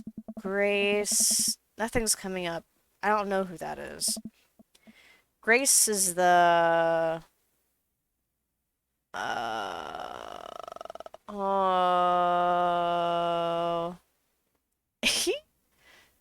Did she poop the bed too? No, Dad. Please stick with me. Not very graceful. Grace is the one nobody really likes. Or I guess that's me now.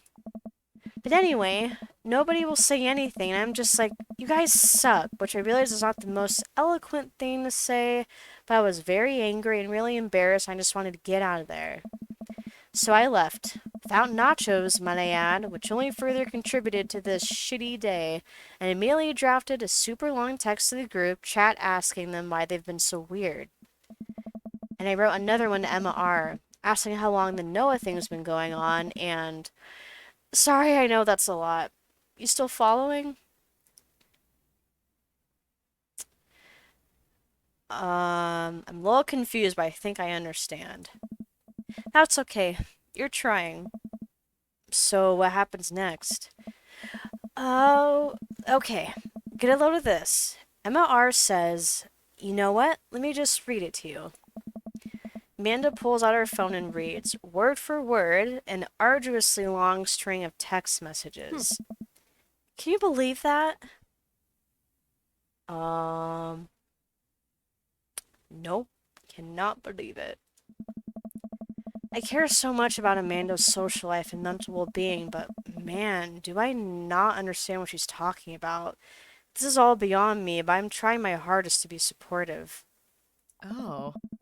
They were dating in secret for like months. So I told her that she was being a really terrible friend, and she's like, well, if you think I'm so terrible, then just stop being my friend. And I was like, okay. And then she left me on red. And then, wait, left me on red? What's that? Oh, like she saw my message and didn't reply. And I know because there are red receipts. Wait, left me on read? No, because there are read receipts. I don't know what read receipts are, but I'm just gonna nod and pretend I understand. Gotcha. So, while this is all happening, I'm talking to Emma P about how mad I am because she's at least being kind of reasonable. And I'm venting to her about how pissed I am at everybody and stuff. And then out of nowhere, Noah texts me and is like, how could you say that about me? And I'm like, say what about you? And he tells me that Emma P sent screenshots of everything I told her to the group chat that I got kicked out of. Alright, I think you lost me at screenshots, but that definitely sounds bad. There's so much more, but honestly, it's all just really stupid teenager stuff. The bottom line is that everybody dropped me, half of my grade hates me, and now I have no friends. Amanda, I'm so sorry. I almost suspected it from everybody else, but Oh. Emma R's been there since Dad died. I can't believe she would just stab me in the back like that. Not even that mad that she's dating Noah. I'm just upset that she lied to me about it for so long. Amanda stabs at the remnants of her cake. Okay, I take it back. I'm kind of mad she's dating Noah. Like, what did I do wrong? Why did everyone just suddenly decide I'm not cool anymore? Why wasn't I enough? I don't understand. As mad as I am at everybody, like, I miss them, Dad. Oh. Amanda looks so dejected, I almost can't take it. What could I possibly say to help? Anyways, that's it. That's the whole sordid tale. Thanks for listening. Tune in next week for more hot gossip. Wow. I know it's pretty dumb. It's not dumb. I mean, I'd be upset too. No, it's a stupid thing to be upset over. Amanda, your feelings are real. Don't ever be mad at yourself for having feelings. I guess. Unless you've secretly been a robot who's been approximating human feelings this whole time. Dad, if I was a robot, I would have transformed into a monster truck a long, long time ago. But seriously, I know you probably don't want advice, but I feel like it's my duty as a dad to bestow upon you a few nuggets of fatherly wisdom. Um,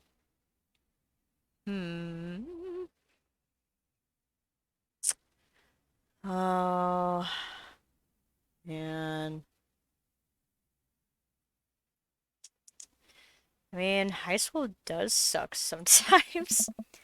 Honey, high school sucks. You make friends with people just because they're there. When you're still living in your hometown, there's a pretty small pool of people to choose from. Once you go to college, and once you get out into the real world, you're going to be exposed to all sorts of people, and it's going to be easier to make friends with people who really get you. Some of those friendships can last a lifetime. I mean, look at me and Craig. Some of them only last a little while, and that's okay too. You're gonna make so many awesome new friends at art school. Ultimately, I think this says way more about their character than it does about yours. Because you're amazing. And if they can't see that, well, that's their problem. Oh. I'll keep that in mind. I looked down at the table.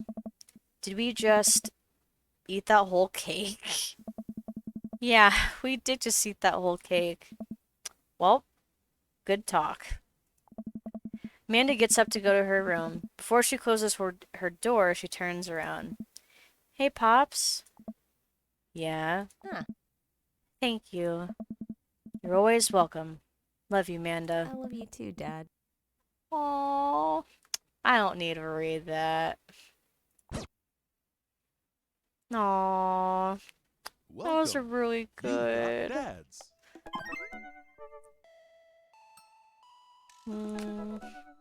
Oh. Let's see. Yeah. What's this? What the? Keanu, listen. This is you from the past. Matrix? Whoa. How'd this happen? I figure you're trying to reply to this because I know myself, but this is an automated message from you earlier this morning, when it was socially unacceptable to go out and buy ice cream. What? I forgot I did that. I forgot how... Wait, I forgot how I did that as well. The future is amazing. Whew. Listen, life is short and ice cream should always be acceptable. But unfortunately, this isn't the society we live in. What? I love ice cream. I don't care. And it's less the society we live in and more me projecting my own anxiety about being judged onto others. But you know what I mean. By the time you're reading this, it is a certain time of day in which nobody will bat an eye at you for going out and buying ice cream. You know what to do. Be good, me. Yeah, go buy that ice cream. Psh. I wouldn't worry about being judged about buying ice cream. What the heck?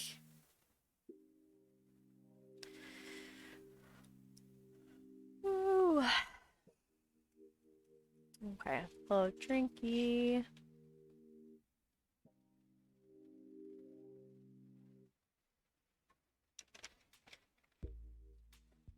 Mm-hmm.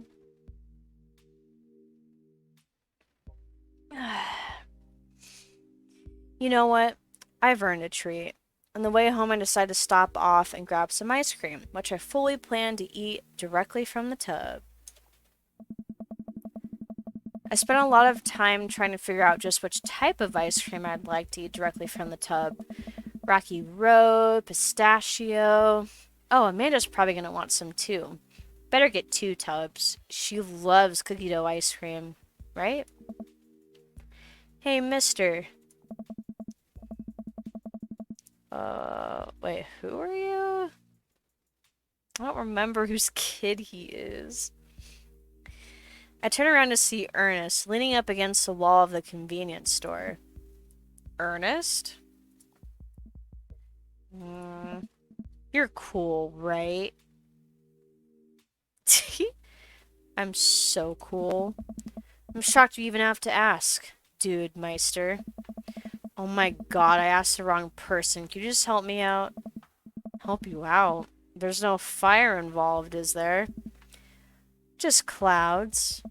So I have to give you $20. Will you buy me e-liquid? What? Ernest, what's e-liquid? It's like, Gatorade, you know. No, that's not. If it was Gatorade, you would have bought it yourself. Whatever. You know, electrolyte liquid. I'd get it myself, but I'm banned from here for trying to run a grift on the cashier. A classic fiddle game. You know the deal. Oh, if you're talking about balanced electrolytes, I got you, little buddy. No, it's... I didn't know you play the fiddle.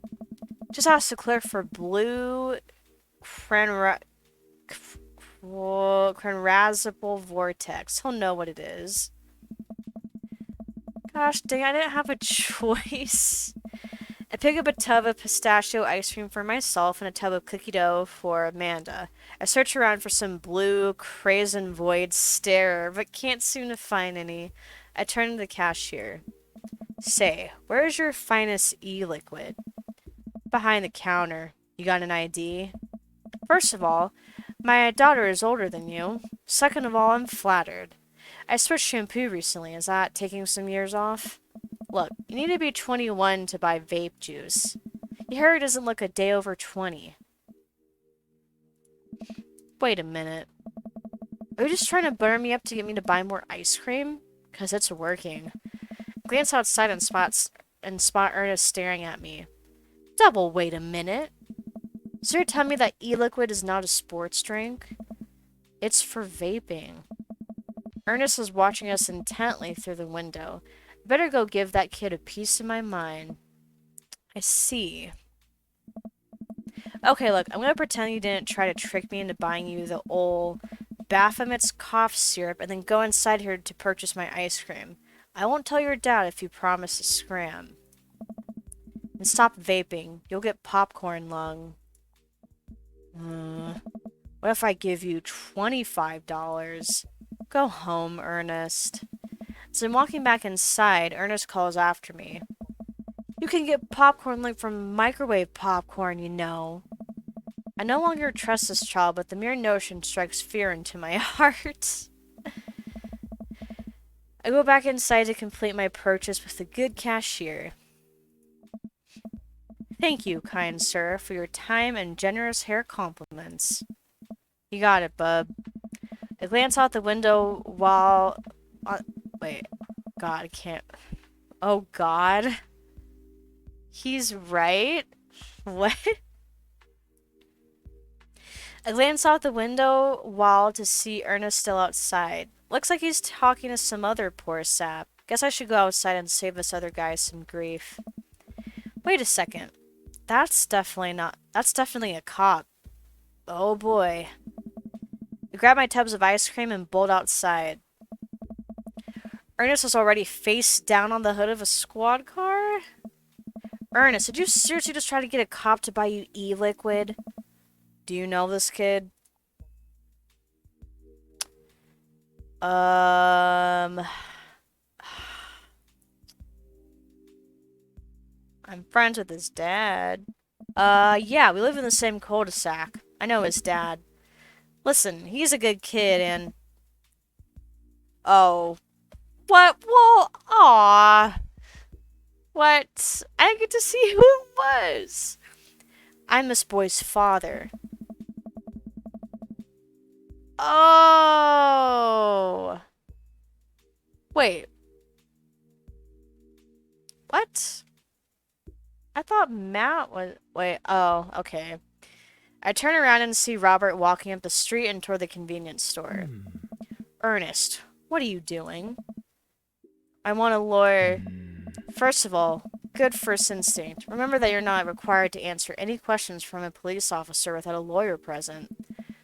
You're this boy's father? Yes, sir. Ernest likes to lash out at me like this, ever since the accident. Oh. I don't like talking about it. That's fine. Robert gets a wistful twinkle in his eye. It all started 7 summers ago. My hair was long then. New metal was still in style. Ernest and I were down in the Florida swampland, scavenging for... Sir, I can leave you to take it from here. Sounds good. Thanks, officer.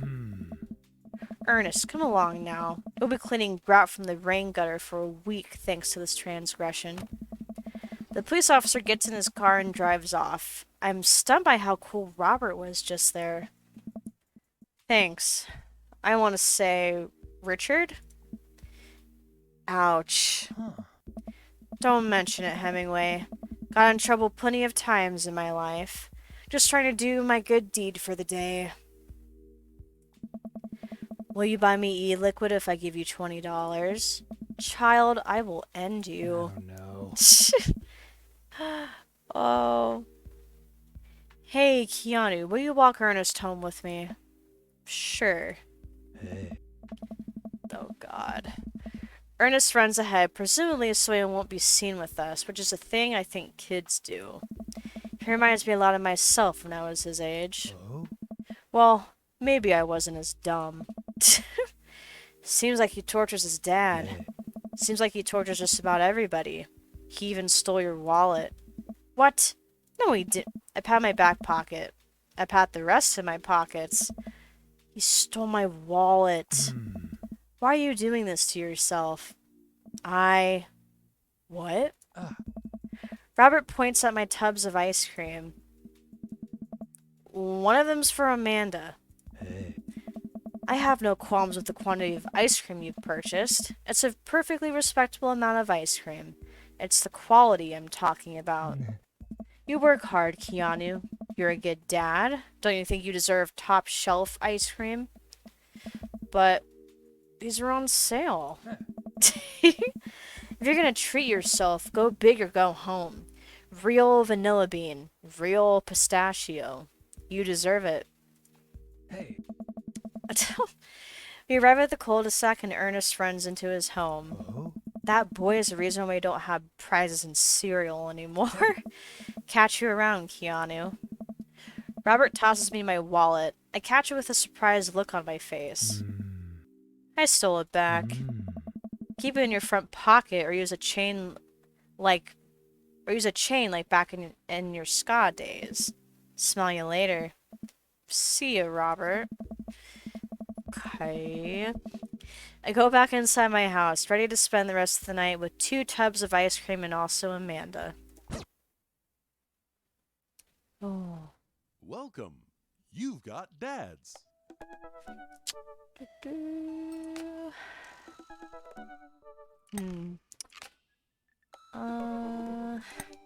Let's message. Oh, there are 2 hearts now. Oh my god. Message? Oh. You know what they say about third dates? They get pretty serious. You might not have time to browse dad book for a while. Are you ready? Whoa. Yeah, I wonder if this is something we should save for next time.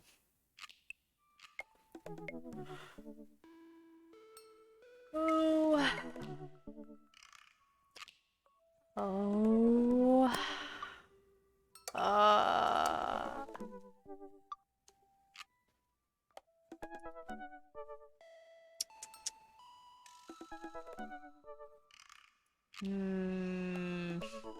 Let's see, what time is it?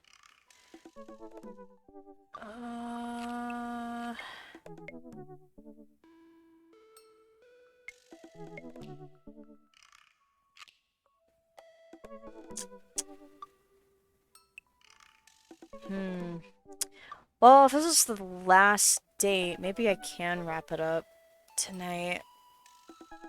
Just to get his story finished and wrapped up with. Okay, yeah, I should be able to. Okay.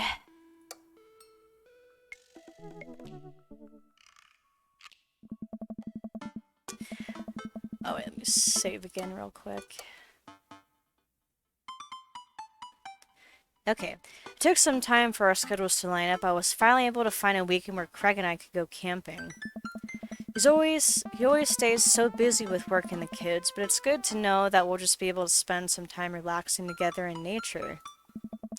Since our first run, I've managed to go on regular runs with Craig. I mostly do them because it seems like the only time we get to hang out. but the added benefit is I've seen a lot of improvement in my health. That's good. I was able to sift through the attic and find my old camping gear from college. Craig put me in charge of bringing the sleeping bags and the tent while he takes care of the food. So I double-checked to make sure everything's ready to go. Craig should be here any minute now. Amanda's going to be spending this weekend on a school trip to our nation's capital. She hasn't been away from home without me for longer than a day since she was 14. I hope she isn't feeling as nervous about it as I am. Hey, Amanda Panda. Amanda's in the middle of sitting on top of her luggage in order to get it to finally zip. Hey, Pops. Ready for your trip? Once I get this bad boy all zipped up, I'm good to go. How much did you pack? That seems like a lot for 2 days. Oh, it's all my camera equipment. Lenses, tripod, flash, all that. Are you even gonna have time to take pictures? I'll find a way. I need to get some good shots for my series on national monuments. Ooh, what's the series about? It's one of those internet series where I reimagine Disney princesses as founding fathers. What? I'm kidding. Nobody likes those. I'm taking portraits of my friends. Oh, well, I'm gonna be in the woods. Out there in nature. You know, roughing it, just me and Mother Nature, the old Madre de Trees. Are you gonna be alright on your own? Hey! I'm not gonna have any signal out there. I won't be able to text or call you at all. Oh, it's alright. I'll be able to survive a couple of days without constant updates on who just got voted off of International Haunted House Hunters. Well, I'll miss you. And for the record, Bradley was pushed down a flight of ornate stairs by a ghost. They were really beautiful stairs. Amanda finishes zipping up the big suitcase and lugs it next to the door of her bedroom. She turns around and gives me a big hug. Relax, Dadtron. I'm a big kid now. I can take care of myself. Besides, I gotta share a room with Monica Sanders and 2 mom chaperones. The most trouble I could possibly get into is falling asleep with a tub of ice cream on me. Oh, well, alright. Don't steal anything, okay? Since you asked nicely, fine. Promise. Oh boy. I step outside, hauling my bags behind me. Craig's already strapped some camping gear on top of my modest but stylish car. He notices me carrying my equipment and hurries over to take it from me. Aw, such a gentleman. I almost had a case of the vapors there. Never fear. These muscles were made for picking up heavy things and putting them in other places. Remember, it's your weekend to relax. Take it easy. Huh? I guess I can't argue with that.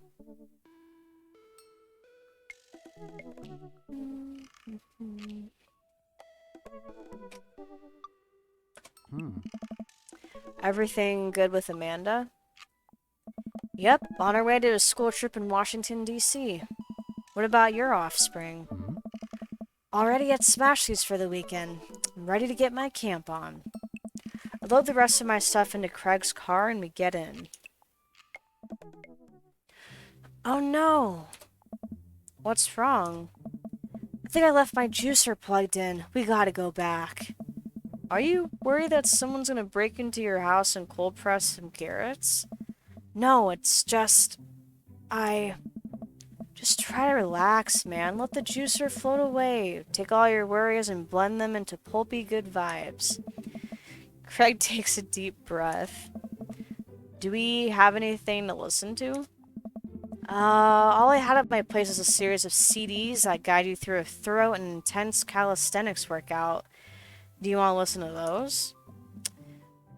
I'm just kidding. Craig hands me a thick case filled with CDs. Take your pick. I thumb through page after page of kids sing-along CDs. Oh yeah.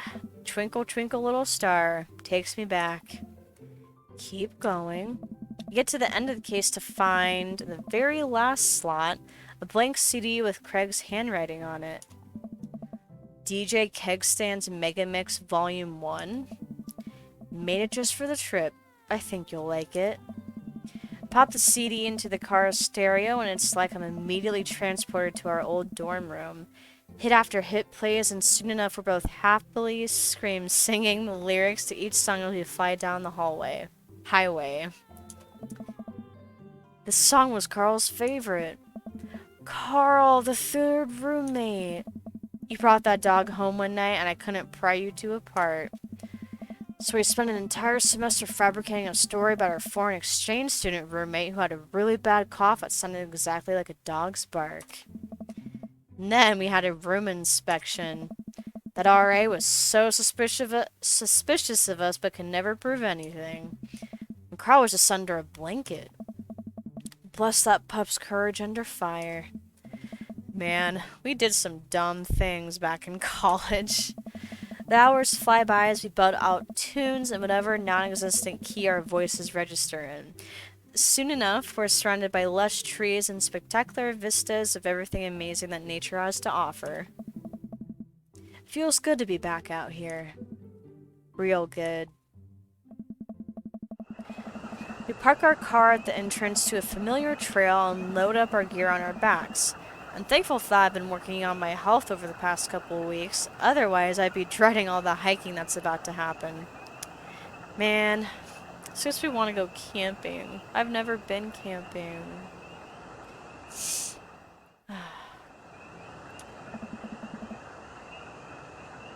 Craig looks intently at his phone. Everything all right? Oh. Yep, just had to fire off one last work email.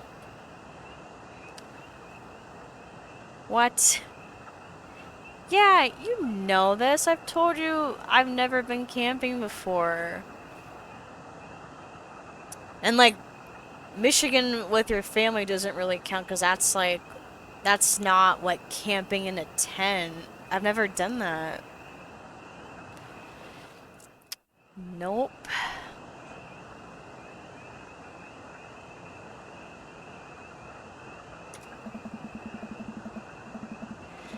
Craig pockets the phone and we start off on the trail. It's relatively easy, but I know I would have been huffing and puffing at this point if it weren't for all the murder sprints. I look around me and take in the tall trees and animal chirps. Let's see, the boys were talking about finding a time to take a camping trip. Yeah, that sounds fun. Everything okay back there? There's no reception out here. Oh yeah, being out in the middle of nowhere would do that. I recognize the look of anxiety on Craig's face. Oh, man. But what if there's a problem? Oh, there won't be. Just relax. It'll be fine. Come on, bud. Who's a relaxed boy? Oh. I don't know. Craig. Oh. I'm a relaxed boy. That's my dude. We keep marching down the trail, but it seems like Craig is still worried. After a bit, he stops in his tracks. Maybe we should go back. We could find another campground that gets good cell phone reception. Craig, seriously, what's wrong? I don't know. I mean, I'm just really nervous. My dad instinct is kicking in and my mind keeps conjuring up all sorts of worst case scenarios. What if something happens to the girls? I don't have a signal. I would have no way of knowing. Let me tell you, that feeling never goes away, no matter how old your kids are. You just gotta remind yourself that they're in good hands. Yeah, that background loop. I was hoping there'd be some music too.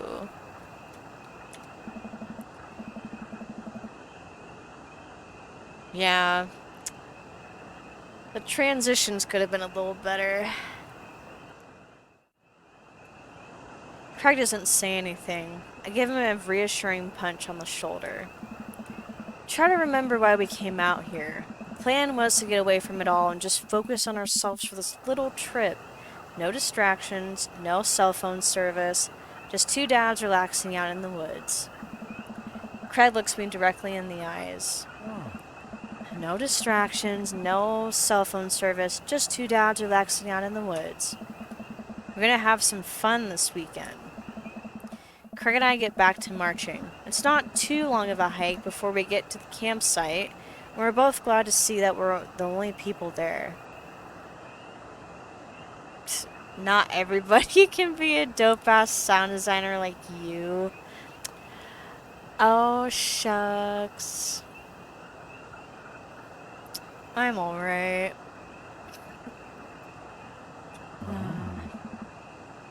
I can't believe you still have this tent. Found it in my attic and already checked it for holes. It's seen better days, sure, but I think we'll be able to survive. I dump the bag of fabric and poles onto the ground. We unfold the tent in the desired spot. I hand Craig the stakes. You still know how to do this, right? Of course we do. We do not.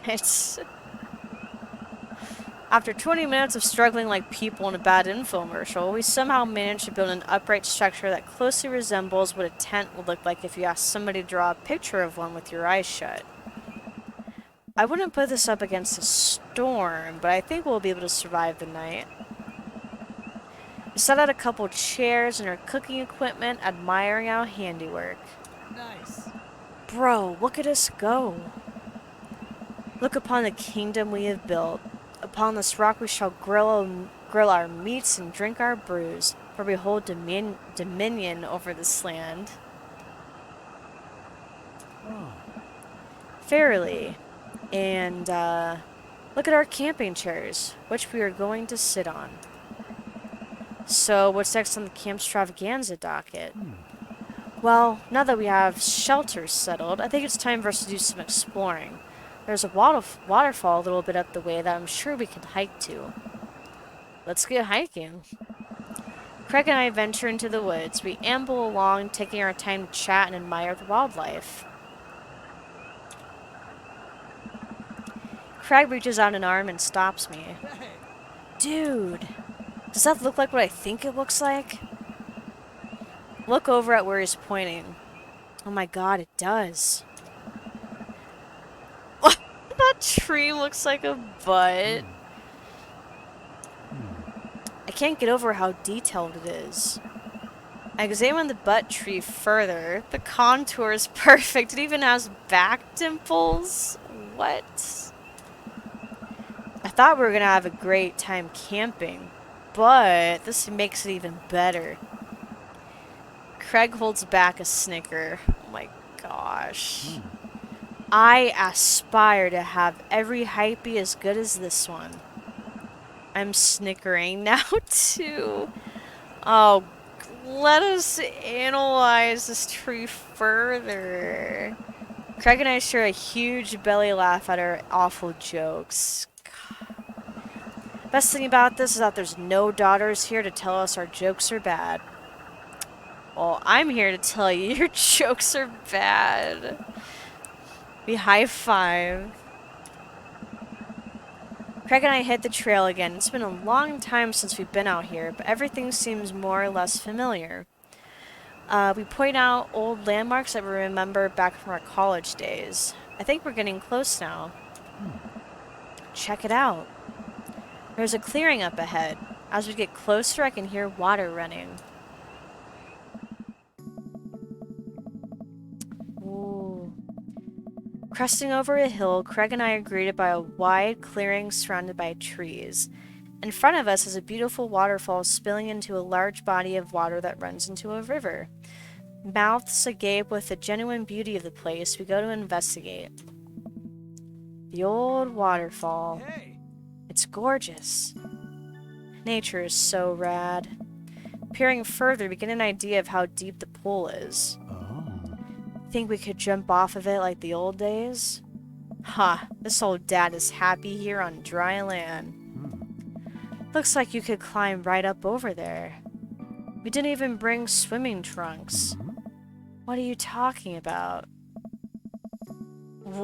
Craig immediately begins taking his clothes off.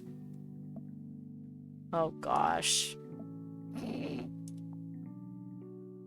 What? Oh gosh. Look at or don't look at Craig's butt.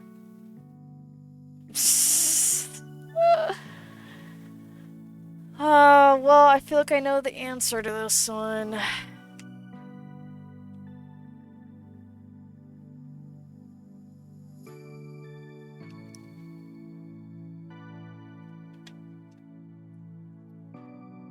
Don't act like you want to be looking. Fine. I can't help but sneak a peek. That is a good butt. Craig turns around suddenly. He catches me looking. Oh. I do a lot of glute workouts. Oh my gosh. I immediately turn away, blushing. Hmm? You coming or what? Oh. I don't know about this dude. He's already making his way over to the waterfall by the time I finish my sentence. When he realizes I'm not right behind him, he turns around and rolls his eyes. We lived together for years, and I've seen your ass more times than I can count. That's no big deal. That's fair.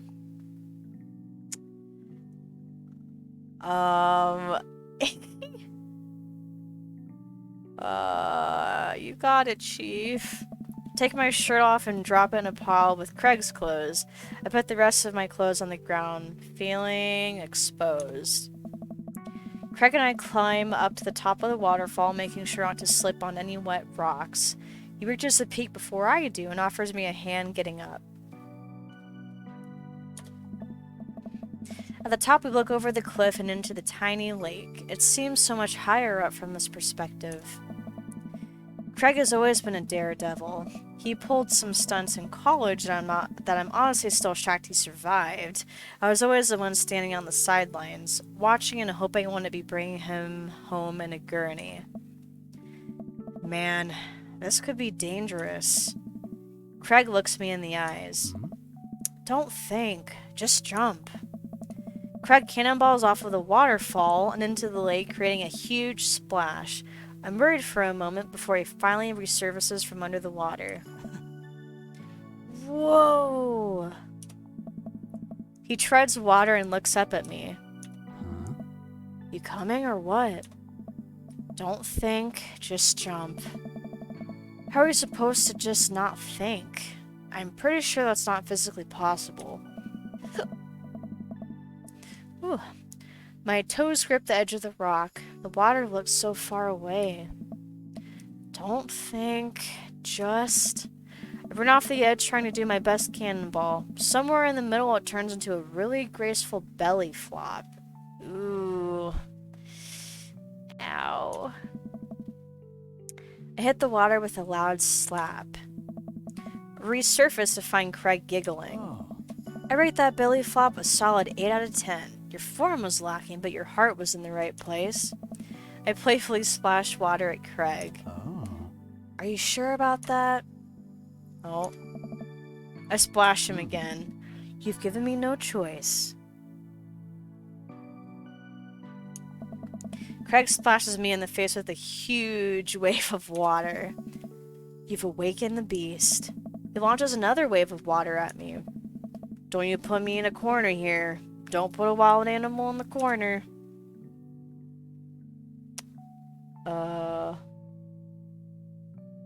What's a hammer fist? With the force of thunder, I bring my fist down into the water, creating a tidal wave that drenches Craig. Hmm. Good one. Hmm? But I think I can do better. Well, Craig enters back with his own tidal wave. It's big enough to launch me back. He's so strong. Craig, truce, please. Craig thinks about it. Huh? Yeah, sure. We shake hands. there is peace. Man, that jump was such an adrenaline rush. Not so scary now, huh?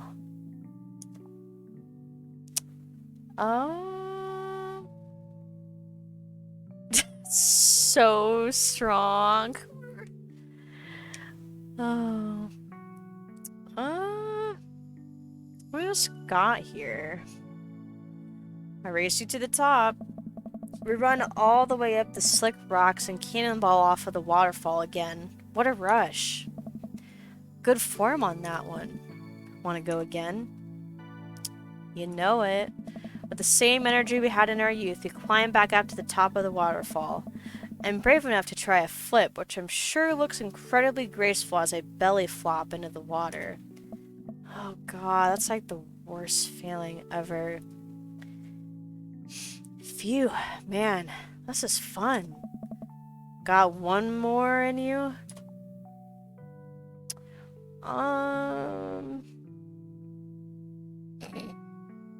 Gosh.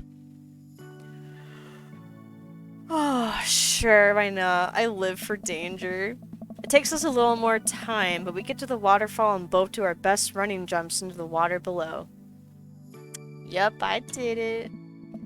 Alright, I think that's my limit. We should get going back before it gets too dark. What? Still looks bright to me. Oh. Yeah, this still looks bright outside. Are you kidding? I've never felt more alive. Alright, bro. You sure? It's my time to jump. I scurry up the rocks once more and do another classic cannonball. Wow, this is so fun. I'm getting kind of cold. Want to go back to the camp now? Okay, yeah, if he's done. I'm done. We should probably head back. What? Oh. You go to put her clothes back on and notice that they're soaking wet. Maybe a splash fight wasn't the best idea. What? Just keep... No. Just keep jumping, going absolutely crazy. Oh my god. No, we're done. We're cold. Aw, it's okay. We'll get a fire going in no time. We can dry off and get some dinner going. Sopping wet, we hike back to the camp and unpack everything we need for dinner. Craig pulls out a couple of steaks and some chopped potatoes and tin foil. What the heck? Whatever emote that is, it looks scary.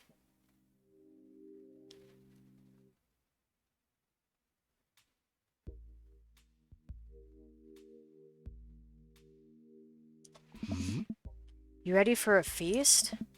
Hey man, take a seat. The Craig train is pulling into the relaxation station and I'm your conductor. Let me cook for you. Absolutely not. Cooking is the thing that relaxes me the most. I'll take it from here. Craig cooks now?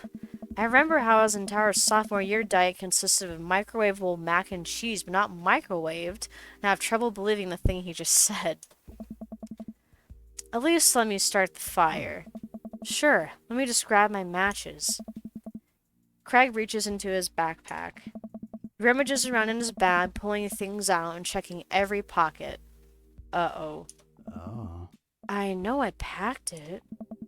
Craig checks another bag and still can't find it.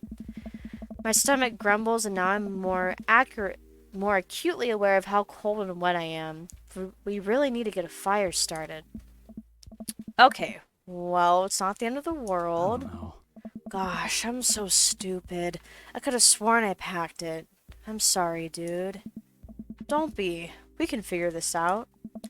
We can start a fire. We're smart guys. I mean, how hard could it be?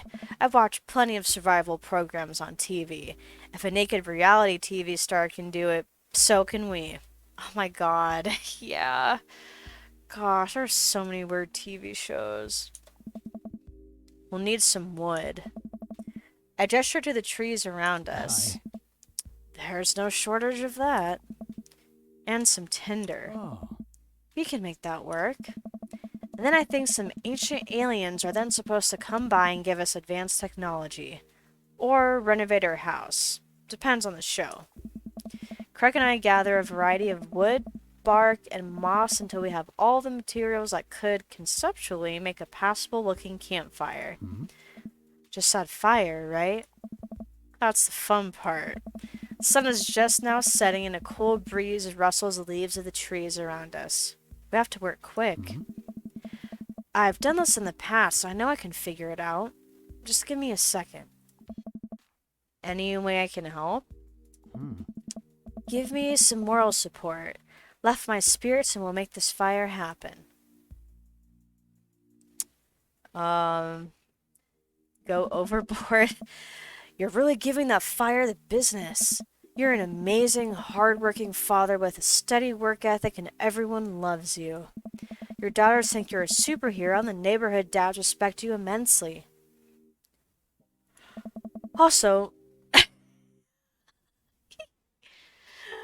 Also, your butt looks great. Hmm? Oh my god. Bro, stop. You'll make me cry. Okay. Don't want your tears putting out the fire.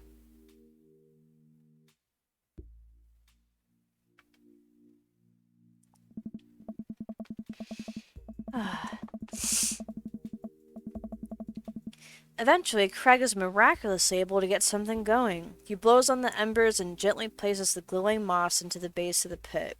Soon enough, we have a nice little fire going. Yay. Way to go, man. We're regular old outdoorsy fellas. Hooray for not dying. Yay. I take a seat in one of the lawn chairs Craig brought and cozy up to the fire, warming up my hands. Hmm. Relax, man. Take it easy. Let me handle the dinner. I watch as Craig stokes a fire and sets up a makeshift grill for the steaks. After all that hiking and swimming and fire starting, I'm able to relax a bit.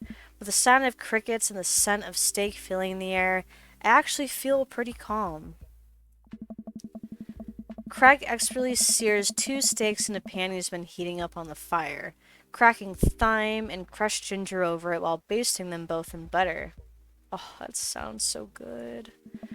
Wow, I didn't know he was actually good at cooking. The faintest I ever saw him get in college was when he started sprinkling the seasoning packet onto dry ramen and eating it straight up.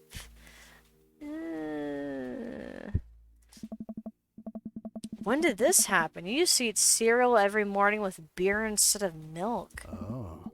Oh, God, no. I grew up, I guess. I think these are just about ready.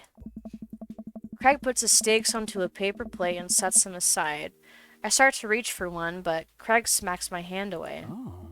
Dude, let them rest. They'll be more flavorful that way. I patiently return to my seat, eyeing the steaks longingly from a distance. They smell incredible. Craig prepares a side salad for us in the meantime, sprinkling feta cheese onto freshly chopped greens. He plates it next to a generous pile of roasted potatoes covered in olive oil and rosemary. Dang, this is really fancy food for a campfire. Once it's all ready, we sit down by the fire and dig in. Huh? Everything taste okay? I'm in heaven. Oh. That's what I like to hear. Remember how for an entire semester we would eat burritos for breakfast, lunch, and dinner? Huh? It's so hard to not go back to that. Look at you now, man. You have kids, a great job, and now you cook like a vengeful wizard whose arch nemesis is microwavable food. I'm really impressed with how much you've got in your life together. Craig laughs, but there's no humor in it. Hmm. I'm glad you think that. I glance at Craig while he picks at his salad. He really grew out of his baby face, but there is something about his expression that makes him seem so much older than he is. A sense of maturity he didn't have in college. He looks exhausted. You okay? I don't know. Yeah. Come on, dude. I've known you for long enough to see when you're down. Oh, I'm tired, bro. I think being out here is making me realize just how drained I feel. You work really hard, Craig. It can't be easy. I have to, for my girls. I volunteer at the school, I cook healthy meals for them, I do everything I can to make sure they're safe and happy. And when they're with their mom, I'm always working overtime so I can support them. Oh. And then you work out a lot so you can crush anyone who stands in their I way. don't know. That, and I don't want to fall into my own habits. I need to set a good example for my girls. Everything I do is for them, and I wouldn't have it any other way. But it seems like it's bleeding you dry. Oh. If that's what it takes to raise them well, then it's worth it. Craig, buddy, I know where you're coming from here, but you gotta take care of yourself too. Dude, I do, though. I eat right and exercise, and that's not what I mean. You're too little butter on too much toast, you know? nice. What? You're spreading yourself too thin. Life needs balance. It's great that you care this much about your kids, but you can't neglect your own needs because you're too busy taking care of everyone else's. You matter too. Nice. Oh. I know I can provide for my family. And if I take a step back and look at everything objectively, I know I'm doing right by them. But I can't explain it, man. There's always that voice in the back of my head telling me that I need to do more. It's like it's never enough for me. Whew. Just hiccuped. Every time I try to relax, that voice keeps telling me I don't deserve it. To be honest, I even feel guilty about being out here. Craig, you're trying your best and you're doing an amazing job. That's a fact. But even if you weren't, you would still deserve happiness. Do I, though? Oh, hell yeah, bro. He says bro so much. I look at Craig and think about what a good friend and even better father he is. He's compassionate, he's hardworking, he's relentlessly positive, he encourages everyone to be the best version of themselves. He makes me want to be a better person. If you could only see yourself the way I see you. Craig beams. He gets up and walks over to his supplies. Come on, I brought dessert. Oh? Are you going to use a campfire to torch the tops of some creme brulee? What? I know little to nothing about cooking. Craig pulls out marshmallows. S'mores. Hey, Well, you still know how to make s'mores, right? I think the more important question is, do you know how to make s'mores? As I recall, you used to just completely blacken the marshmallows. Oh, I stand by that. It's charred on the outside, but the gooey center is preserved. Brutish. Craig throws a marshmallow at me and I catch it in my mouth. Pro move. We used to be able to do that at a great distance against a wind disadvantage. Give me a week of practice and I'll be competitive again. Craig and I sit in the warm glow of the campfire, watching embers float up towards the sky. The stars are so much brighter out here. Yeah. I miss this, Keanu. Me too. We stay here until it gets late, half remembering stories from college. We watch as the fire dies and eventually clamber into the tent.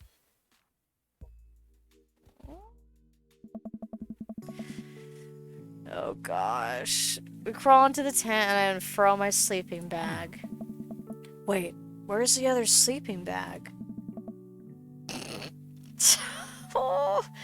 I look around for a second. Oh. Oh no, I must have left it at home. It's all yours, dude. I'm sorry. I'll just curl up over here. No way. Here. Craig unzips the sleeping bag and spreads it out so there's enough room for both of us to lay on top of it. Night, bro. Good night, bro. I roll over and we face away from each other. Without a blanket, it's really cold. I shiver. Without realizing it, I find myself nestling closer to Craig. I'm sure he won't mind. Aww. He turns over and I can feel his breath on my neck. It's hard to focus on anything else. I turn over, trying to get more comfortable. I open my eyes to find Craig's face only a few inches from mine. For once, he looks at peace. Oh my gosh. His eyes flutter open. His hand finds a place on my waist. I'm not sure who leans in first, but suddenly we're kissing. We look at each other again, my heart racing. Craig. Hi. Oh, there it is. I got strong feelings for you, bro. Feelings I can't deny anymore. Bro, me too. Oh, come on. Why does my eye start watering now? Ran my hand through his hair, then down his chest. Craig brings me closer, wrapping his arms around me. I feel so secure. Oh my god. Oh, there's something in my eye.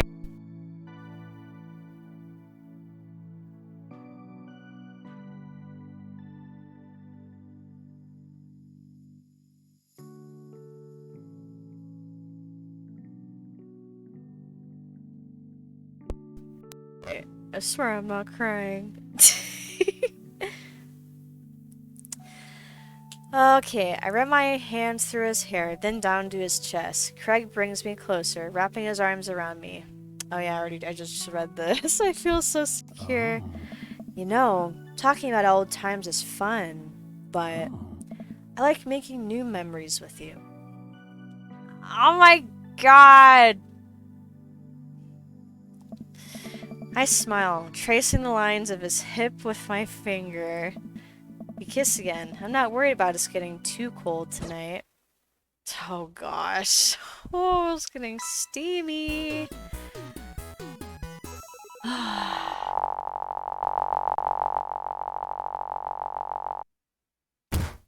that was amazing.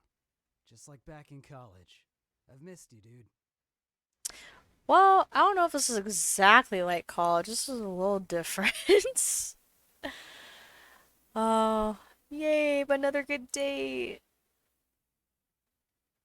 Oh. Phew, I think I have everything finally set up. Amanda should be here any minute now. Hey, Craig. What?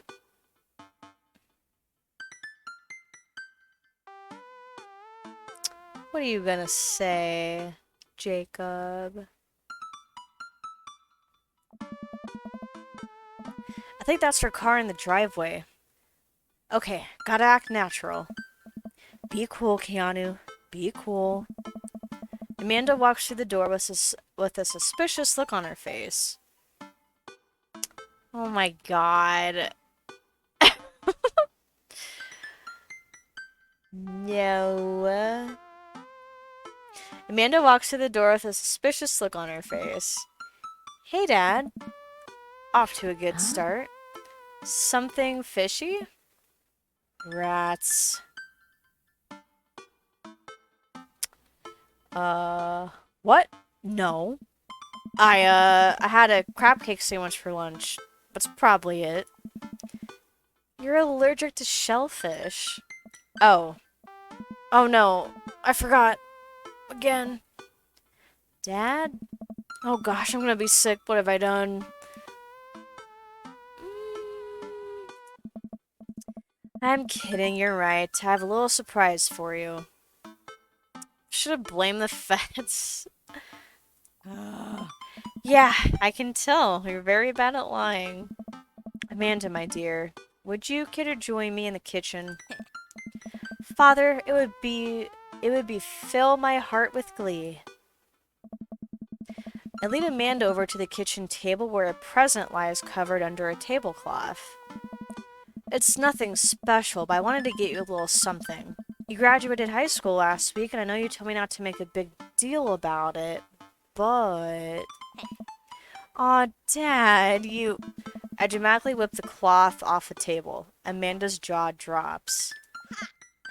No way! I figure you probably won't be able to get cable in the dorm, so I thought it would be nice to take a piece of home with you. A DVD box set of Long Haul Paranormal Ice Road Ghost Trekkers. This is all 19 seasons. And bonus material, including commentary with actual ghosts featured on the show. Huh. Dad, I love this. Thank you. She gives me a big hug. I'm glad you like it.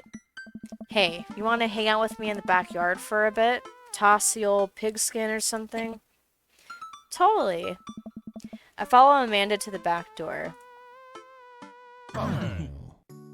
Oh, snap, everyone's here. Oh, why is the creepy guy there?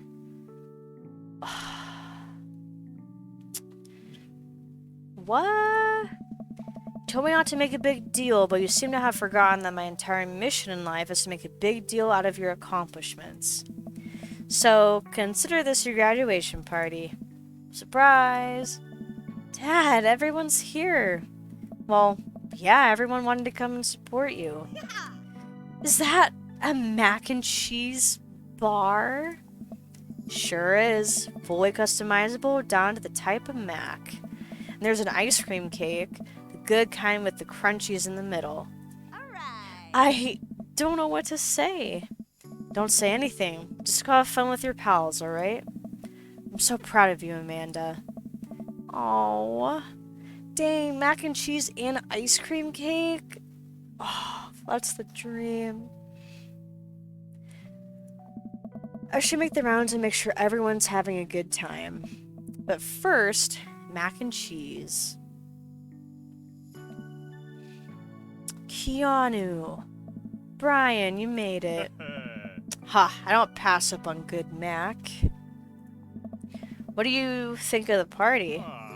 It's not bad.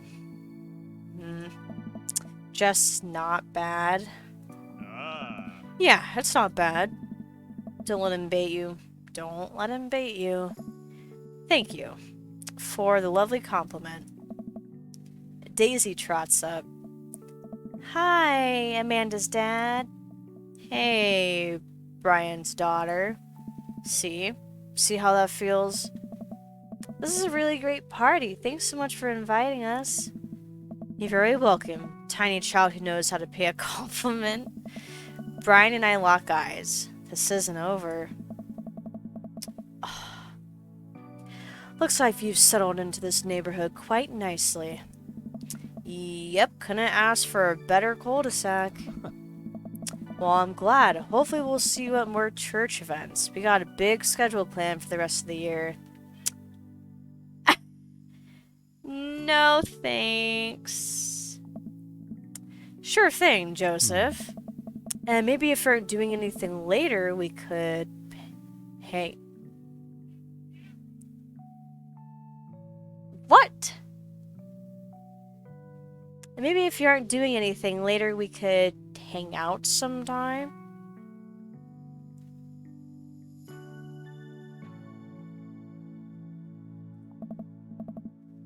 Sure, Joseph, that'd be great. Well, see you later. Yeah, I'm never gonna hang out with you. Nope. Hugo comes up to me with a plate of mac and cheese. Ah. The perfect cheddar to mac ratio. Beautiful work, Keanu. Thanks, Hugo. You know, I'm really pleased to see Amanda going to her dream school. I'm glad she turned it around for finals.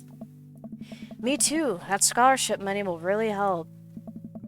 Well, that was fast. Amanda walks by and pretends to not see Hugo. Amanda, come say hi to your old teacher. Hey. Congratulations on graduating. I know you're gonna do great things at art school. Pew. Oh my gosh, pew pew. Yeah, thanks. Oh, Amanda starts to back away. Wait, I just realized you're not my teacher anymore, so I don't have to be afraid of talking to you. You no longer hold power over me. Oh. You're right. Go forth, adult. I can no longer give you detention. Yeah, I'm gonna break anything I want, and there's nothing you can do about it. Are you still mad about that time I gave you detention for breaking my globe? Nope. Ah. And I'll have you know that the globe didn't even fit through the basketball hoop in the first place, so... she'll fit into college just fine. Hey. Hey.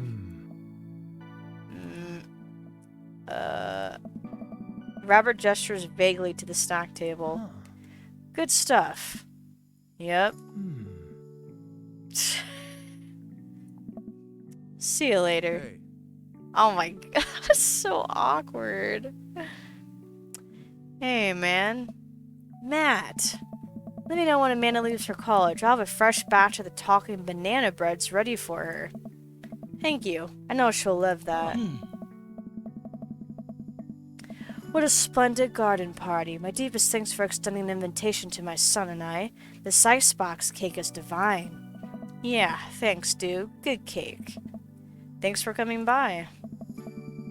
Hey, looks like Amanda's hanging out with Briar and Hazel. Let's see what they're up to. Okay, Briar, think of a shape. Hazel, what's she thinking? Square. Briar. Star. We'll get it next time. Amanda leans in close to Briar and Hazel, lowering her voice. Listen, you guys can be real with me. If you're downplaying your psychic abilities, I want you to know that you can trust me. Heck, even thinking me as the third twin. Amanda, that's a triplet. You know, Dad, by the time I'm done with these kids, we're gonna be finishing each other's... What? You didn't finish your sentence. What are we gonna be finishing? Each other's sentences. See? Third twin. I have to go. As the party starts to wind down, I take a seat on our back porch step. The sun is setting, and everyone seems to have eaten their fill. Amanda wanders over and sits down next to me. Killer party, Pops. What can I say? I was inspired.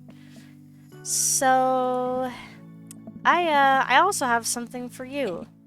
For me? Why? Not to be completely genuine about my feelings for once or anything, but growing up wasn't easy, but it could have been a lot harder if it wasn't for you. Dad, you've been there for me through everything. There's been times in my life where you were my only friend. Oh, I was really scared of going to college and being so far away from you, but I realized that everything you've done for me has been to prepare me for this, and I'm ready. I wouldn't be who I am today without you. Don't cry, I swear to God, Keanu, if you cry again. You're the best, Dad. I love you. I'm crying. Anyway, that was enough emotional vulnerability for one day. Present time. Amanda hands me a tiny wrapped package. I tear the wrapping off to find a framed picture of me and Amanda. It's us. Kinda shocking all of our photo albums are just pictures of me, huh? I figured we needed at least one together before I leave. Amanda, thank you. Watching you grow up has been the happiest experience of my life. You're such a talented, intelligent young woman, and I'm so excited to see what the future holds for you. Knock 'em dead, kid. Always do. Amanda and I share a hug. This is only the beginning, Pops. Plenty more memories for us down the road. Memories to make and stuff to break, right? Oh, I'm gonna break so much stuff. Intentionally and unintentionally. You're probably gonna have to pay for most of it. It would be my honor. Amanda hops up. Ah. Looks like someone's been waiting to talk to you. I glance over to the back of the yard where Craig is sitting on a bench beneath our cherry blossom tree. He smiles at me. Huh. I'll leave you to it. Me and the Emmas are gonna go get ice cream. Love you, Pops. Amanda runs off to join her friends. Oh, I guess they made up. Oh, cherry blossom tree. I take a seat next to Craig as the last guests make their way out of the party. Oh. Bro. Bro. This reminds me of the parties we used to throw. Fewer keg stands, of course. Probably for the best. I don't want to get my hip replaced after a party trick goes wrong. Oh. We can leave these keg stands in the past. Oh. Oh. Oh my gosh. I'm taking this weekend to relax. This party was my first stop out of the express train from the relaxation station. Next stop is Napville. Pull into the Keanu concourse. I'd like to book a ticket to Napville as well. Oh. Might have to meet you halfway at eating food directly off of your own stomach, town. What? We both giggle, but man, do I just want to pour some chips on my belly while I hang out in a hammock. Craig, I'm glad you're making time for yourself. Oh. Me too. Hmm. Stress is a funny thing, dude. I didn't realize how overworked I was until we got away from the city.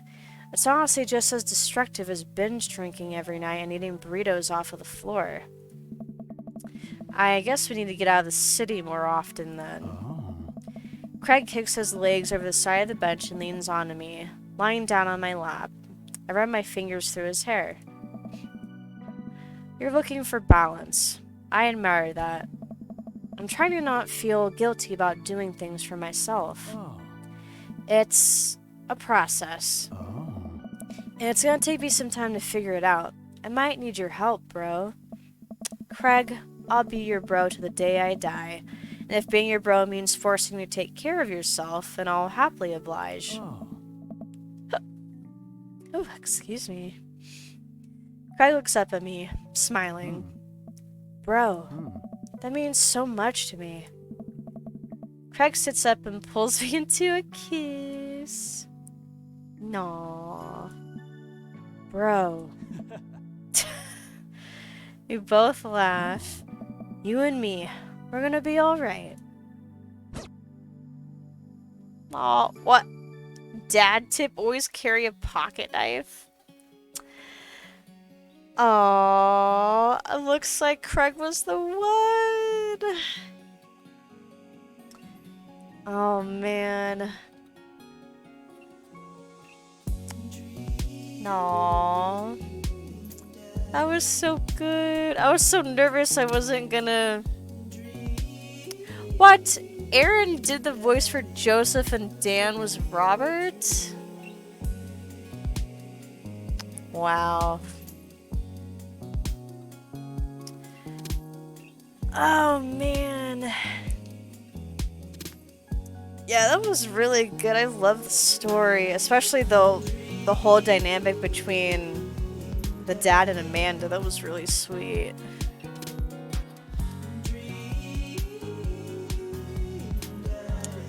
What, you heard it? What? Well, to be fair, they didn't really talk that much.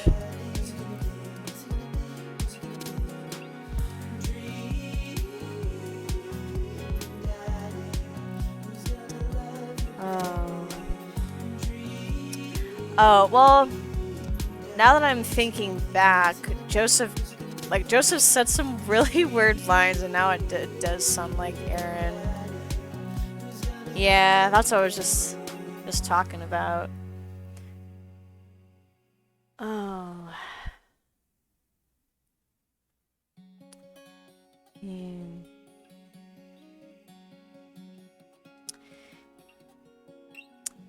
Dan just going, hey. Oh, well.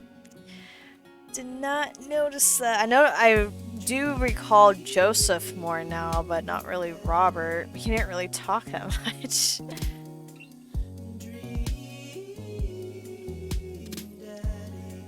Oh. But yeah, that was Dream Daddy with Craig's route. Aw, thank you from all our dads. Yeah, I'd say Game Grumps did a really good job on this game. Oh, there's a picture! Oh my god. Screenshot. Oh, another picture. Aww.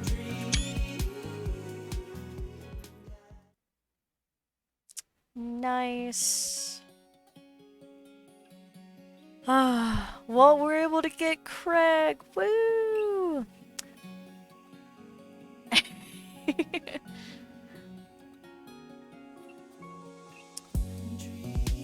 Oh. Yeah, I think I'll play this at least one more time. I think I'll make a new dad the next time we get around to playing this again. And go for Matt, which was the really cool music guy.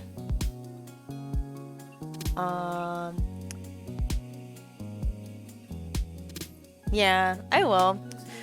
Just when we come back around to it, gotta decide who the next dad candidate will be.